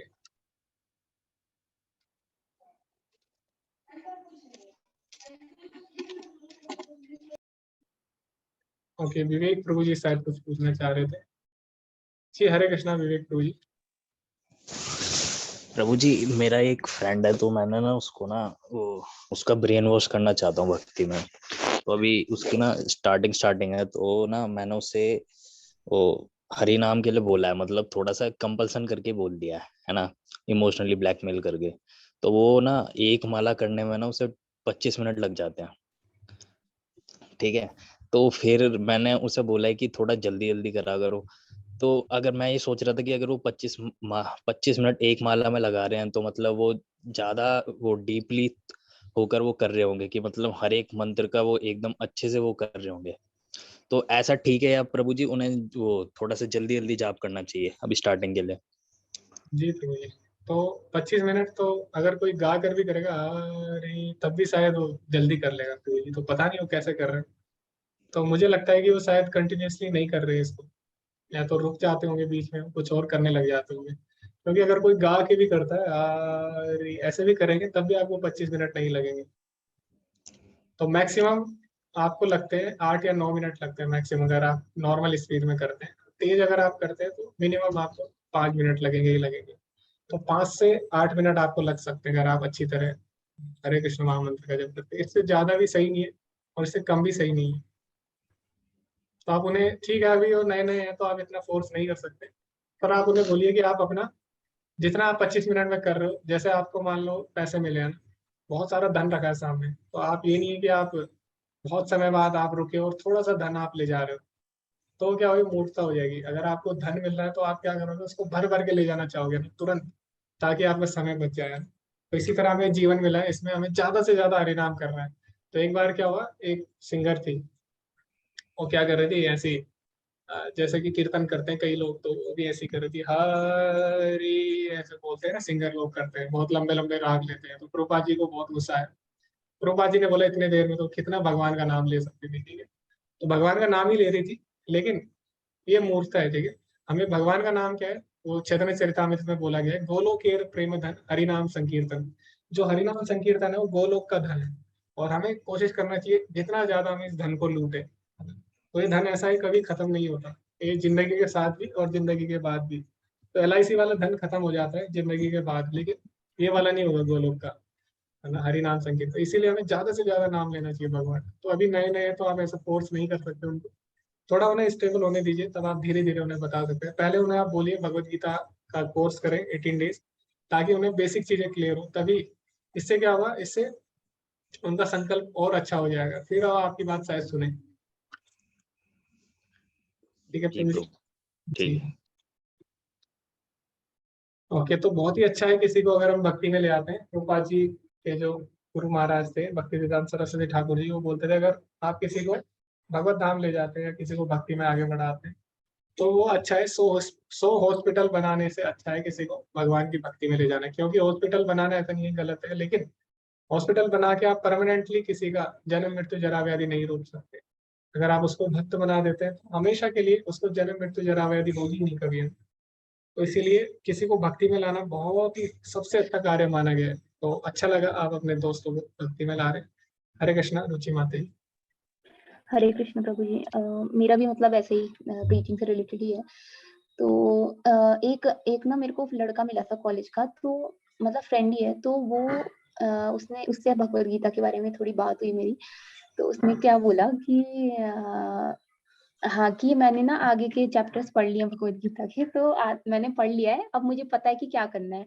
तो उसने बोला कि भगवान ने बोला अपना कर्म करते रहो, बस वही मेरे को तो लगता है यही है बस, और कुछ नहीं है। मुझे जितना चाहिए था मैंने उससे निकाल लिया, बाकी का मुझे आगे का नहीं चाहिए। तो मतलब इसके लिए हम क्या उसे बोल सकते हैं? जी माता जी, एक्चुअल में उन्होंने भगवद गीता नहीं पढ़ी है, और वो क्या कर रहे हैं, अपने जो हमारा दिमाग हमेशा क्या सोचता है कि जो भी हम काम करें उसको हम किसी तरह जस्टिफाई करें। जैसे अगर कोई सिगरेट पीता है, कोई दारू पीता है, तो अगर आप उनसे बोलेंगे कि ये पीना गलत है, इस पे लिखा भी हुआ है डब्बे पे सिगरेट पीना मना है, लेकिन वो क्या करेगा, उसको भी जस्टिफाई कर देगा। वो बोलेगा नहीं, इससे करने से ऐसा ये होता है, ऐसा होता है। तो वो क्या कर रहे हैं, उनको पता है वो गलत काम कर रहे हैं, लेकिन उसको जस्टिफाई करने के लिए वो क्या कर रहे हैं, भगवत गीता का यूज कर रहे हैं। जैसे आपने बोला कि भगवत गीता पढ़ो, तो उन्हें नहीं पढ़ना, उनका मन नहीं है करने का, उसको जस्टिफाई नहीं कर सकते ना। ये नहीं बोल सकता हो कि मेरा मन नहीं है, उससे क्या होगा, उससे उसको अच्छा नहीं लगेगा, आपको भी अच्छा नहीं लगेगा। तो इसीलिए वो क्या कर रहे हैं, घुमा रहे हैं। तो जस्टिफाई करने के लिए ऐसा कर रहे हैं माता जी। आप उन्हें डायरेक्टली आप भगवत गीता के बारे में, ऐसे लोगों को जिनका मन नहीं है, इससे अच्छा ये है कि अब दो तरह के होते हैं लोग, एक होते हैं जो भगवान के बारे में नहीं सुनना चाहते, तो भगवान बोलते हैं ऐसे लोगों को मेरे बारे में ना बताया जाए, जो भगवान से ईर्ष्या करते हैं। ईर्ष्या करना मतलब भगवान के बारे में सुनना पसंद नहीं करते, वो ईर्ष्या करना ही हो भगवान से। तो भगवान बोलते हैं कि इसकी जगह हम उनको प्रचार करें जिनको भगवान के बारे में नहीं पता। तो दो तरह के लोग हैं, इनको एक जिनको भगवान के बारे में नहीं पता, दूसरा जो भगवान से ईर्ष्या करते हैं। तो हमें ऐसे लोगों को प्रीचिंग करनी है जिनको भगवान के बारे में नहीं पता, ऐसे लोगों को नहीं जो कि भगवान से ईर्ष्या करते हैं। ठीक है माता जी, तो आप ऐसे लोगों को प्रीचिंग करें जिन्हें नहीं पता। तो वैसे प्रीचिंग हम प्रभु जी इसलिए जो करते हैं। ये थे ना जो ये इनको मतलब तो मंदिर वगैरह भी जाते रहते हैं और मतलब थोड़ा स्पिरिचुअलिटी मतलब क्यूरियोसिटी टाइप की होती है ना किसी के अंदर, तो मतलब ऐसा है तो इनको हम कर सकते हैं क्या प्लीज? ठीक माता जी, कर सकते हैं, अगर कोई पायस है तो जा सकते हैं, लेकिन ऐसा नहीं है एक्चुअली। ये हम कर तो रहे हैं, वही इसमें है जैसे कि आर्टिफिशियली किसी ने अपनी इंद्रियों को वश में कर दिया, ऐसे ही आर्टिफिशियली मंदिर जा रहे हैं, लेकिन मन में क्या है, मन में भगवान के वो एक वो है ना कि भगवान को मानते हैं लेकिन भगवान की नहीं मानते। तो वही व्यक्ति है, भगवान को मानते हैं लेकिन भगवान की बात नहीं मानना चाहते। क्यों? क्योंकि भगवत गीता में भोग का साफ साफ खंडन हुआ है, और भगवत गीता में बहुत सारी चीजें ऐसी है जिनका खंडन हुआ, और वो फॉलो करने लग गया तो उन्हें लगता है कि वो भोग नहीं कर पाएंगे चीजें। तो इसीलिए अभी क्या है माता जी, अभी उस स्टेज में नहीं है। तो आप क्या करें, आप उन्हें बोले 18 डेज कोर्स करने को बोले, तो हो सकता है उनके अंदर कुछ चेंज आए। तो कम से कम 18 डेज उनको बोलिए कि आप ज्यादा नहीं, बस आप 1 घंटा डेली निकालिए, 18 डेज करिए, इतना आप दे दीजिए। उसके बाद इतना आप करने को बोलिए, बेसिक चीजें। पढ़ने को मत बोलिए, क्योंकि पढ़ना आजकल पढ़ने में रुचि कम हो गई है लोगों की, है ना, पढ़ने में इतना इंटरेस्ट नहीं रहा लोगों का। लोग वीडियो देखना ज्यादा पसंद करते हैं। वीडियो में क्या है, यूट्यूब पे भक्ति से रिलेटेड कम ही वीडियो है ना, तो इधर उधर के ज्यादा देखेंगे। ऊपर से अगर देखेंगे भी यूट्यूब पे भक्ति से रिलेटेड, तो वो भी क्या देखेंगे, मायावादी या किसी और की वीडियो देख लेंगे, है ना, उनका भी दिमाग खराब हो जाएगा फिर। तो इसीलिए आप क्या करें, उन्हें या तो उन्हें कोर्स करा लीजिए ज्वाइन माता जी 18 डेज का, तो वो उनके लिए ज्यादा सही रहेगा। अच्छा प्रभु जी, एक और मुझे प्रॉब्लम लगा कि जैसे हमारे जो कॉलेज की लाइब्रेरी है ना, वहाँ पे मतलब काफी बच्चे ऐसे थे जो भगवत गीता ढूंढ रहे थे, मतलब 2-3 तो मेरे उसमें मतलब आ गए थे। तो पर वहाँ पे प्रॉब्लम ये थी कि मतलब इतनी बड़ी लाइब्रेरी है सेंट्रल यूनिवर्सिटी की, पर फिर भी वहाँ पे मतलब कोई मतलब पर्टिकुलर इवन गीता प्रेस की भी नहीं थी वहाँ पे थी, मतलब ऐसी किसी की भी ट्रांसलेट की हुई अपने मन से लिखा हुआ, इवन श्लोक भी नहीं है किसी किसी में, तो ऐसी मतलब कथा की तरह लिखा हुआ है बस। तो बड़ा मतलब ऐसा लग रहा था कि क्या ही है, मतलब 2-3 को तो मैंने बोला कि ठीक है यहाँ से ये वाली खरीद लो, पर अभी और भी होंगे वहां पे जो ढूंढ रहे हैं कुछ, पर उन्हें नहीं मिल रही। तो इसको हम कैसे कर सकते हैं कि हम वहां पे मतलब लाइब्रेरी में हम एक तरीके से या कुछ करके कि वहां पे हम भगवत गीता को, सही वाली भगवत गीता हम पहुंचा सके, ऐसा कुछ हम कर सकते हैं क्या? जी माता जी, अभी इतना तो हम नहीं कर सकते, क्योंकि कॉलेज के अंदर जो रूल्स हैं वो हमारे अंडर नहीं है। और भगवान बोलते हैं ना, यद आचरते श्रेष्ठ, श्रेष्ठ लोग जैसा करेंगे वैसे ही बाकी लोग। तो अगर लाइब्रेरी में जो श्रेष्ठ लोग हैं, अगर डिवोटी है, तो वो आपकी बात मान जाएंगे, लेकिन मुझे नहीं लगता वो लोग डिवोटी होंगे, क्योंकि अगर वो डिवोटी होते तो पहले प्रभु से जी ही जो भगवत गीता कॉमर्स वो है ना जो एक वहाँ पे मतलब कोई बोल रहे थे कि इस्कॉन के आई थिंक वो से जुड़े हुए हैं, कोई टीचर है वहाँ के, लेकिन तो ऐसा लेकिन कुछ वो है। इतनी हायर पोस्ट में नहीं होंगे कि वो उस लाइब्रेरी में चेंज कर सके, पुस्तकें रखवा सके। अभी जैसे कि हमारे जो प्रोफेसर थे यहाँ पे, जो भगवत गीता का प्रचार किया था जिन्होंने, वो भी आईआईटी मंडी के डायरेक्टर बन गए, तो बहुत बड़ी पोस्ट पे डायरेक्टर की, तो वहाँ पे कर सकते हैं काम। तो अगर वो इस पोस्ट पे तो कर सकते हैं माता जी, वरना इसको आप एक अपॉर्चुनिटी की तरह ले सकते हैं। आप क्या कर सकते हैं, अभी गीता जयंती आने वाली है कुछ दिनों में, तो हम लिस्ट बनाएंगे कहाँ कहाँ पे किसको कितनी भगवत गीता चाहिए, किसके किसके सर्कल में। तो वहां से आप उतने नाम दे देना जितनी आपको भगवत गीता चाहिए होगी, तो उस तरह हम सब तक भगवत गीता पहुंचा। तो इसको हम एक तरह से अपॉर्चुनिटी ले सकते हैं ना, हमारे लिए एक तरह से अपॉर्चुनिटी है प्रचार की, तो एक तरह से भगवान की सेवा का मौका मिल जाएगा हमें। जी जी प्रभु जी, ठीक है प्रभु जी, थैंक यू। तो हर काम हम प्रशासन के या दूसरे लोगों के ऊपर नहीं थोप सकते, कुछ काम शायद भगवान ने हमारे लिए भी छोड़े। तो इसीलिए हम क्या करेंगे, जहाँ जहाँ किसी को रिक्वायरमेंट है, आप अभी से नोट कर लीजिए। जैसे मेरे सर्कल में भी बहुत लोगों को रिक्वायरमेंट है, तो हम गीता जयंती पे हम ट्राई करेंगे सब जगह भगवत गीता बांटे। जैसे पिछली बार हमारे ग्रुप ने 120 भगवत गीता बांटी थी, तो आज भी मंदिर में हमारा नाम है हमारे ग्रुप का। आयुष प्रभु जी को बहुत ही अच्छा लगता है जब वो मंदिर में हमारे ग्रुप का नाम देखते हैं वहां पे लिखा हुआ। तो अलग ही उनको आनंद मिलता है। तो अच्छा लगता है भगवत गीता जयंती पे बांटने में। जी हरे कृष्णा आयुष प्रभु जी। अभी नाम हट गया, वही तो मैं बोल रहा था कि दोबारा नाम लगाना है उधर। हाँ, तो अभी वो पुराना नाम हट गया है, तो अभी हमें दोबारा अपने ग्रुप का नाम वहाँ पे लगाना होगा। तो इसीलिए इस बार भी आप लिस्ट बना लीजिए। पिछली बार 5-5 हमने भगवत गीता बांटी थी, इस बार आप लिस्ट बनाइए, ढूंढिए उन लोगों को जिनको भगवत गीता की आवश्यकता है, या किसी का बर्थडे है, किसी की एंगेजमेंट, मैरिज, कुछ भी है, आप उनके नाम नोट कर लीजिए और उनको भगवत गीता दे दीजिए। तो आपको प्रचार का बहाना ढूंढना है, ऐसा नहीं कि आपको भगवत गीता दे दी और आप सोच ही नहीं पा रहे उसका क्या करना है। तो आप सोच लीजिए, पहले से ही प्लान बना लीजिए, कम से कम 10-10 नाम आप सोच के रखिए किसको हम भगवत गीता बांट सकते हैं। तो हमारे ग्रुप बहुत ही ज्यादा प्रचार कर सकता है इस बार भी। पिछली बार हमारा ग्रुप सबसे टॉप पे था, सबसे ऊपर था हमारे ग्रुप का नाम। जी हरे कृष्ण। और क्या आयुष प्रभु जी आप कुछ बोलना चाहते हैं? नहीं, ओके, अभी टाइम हो चुका है, सबको सुबह जल्दी उठना होता है और आयुष प्रभु जी को सुबह उठ के कैमरा भी लगाना होता है उनको मंगल आरती के लिए, तो उनको और भी जल्दी उठना पड़ता है हम लोगों से पहले। तो इसलिए अब हम यहीं पे विराम देते हैं। सभी का बहुत बहुत धन्यवाद। ओके, वाचा कल्पतरुभ्यश्च कृपा सिन्धुभ्यश्च पतितनां पावनेभ्यो वैष्णवेभ्यो नमो नमः। अनंत कोटि वैष्णव वृंद की जय, श्रील प्रभुपाद की जय। हरे कृष्णा हरे कृष्णा। धन्यवाद सभी का। जी हरे कृष्णा।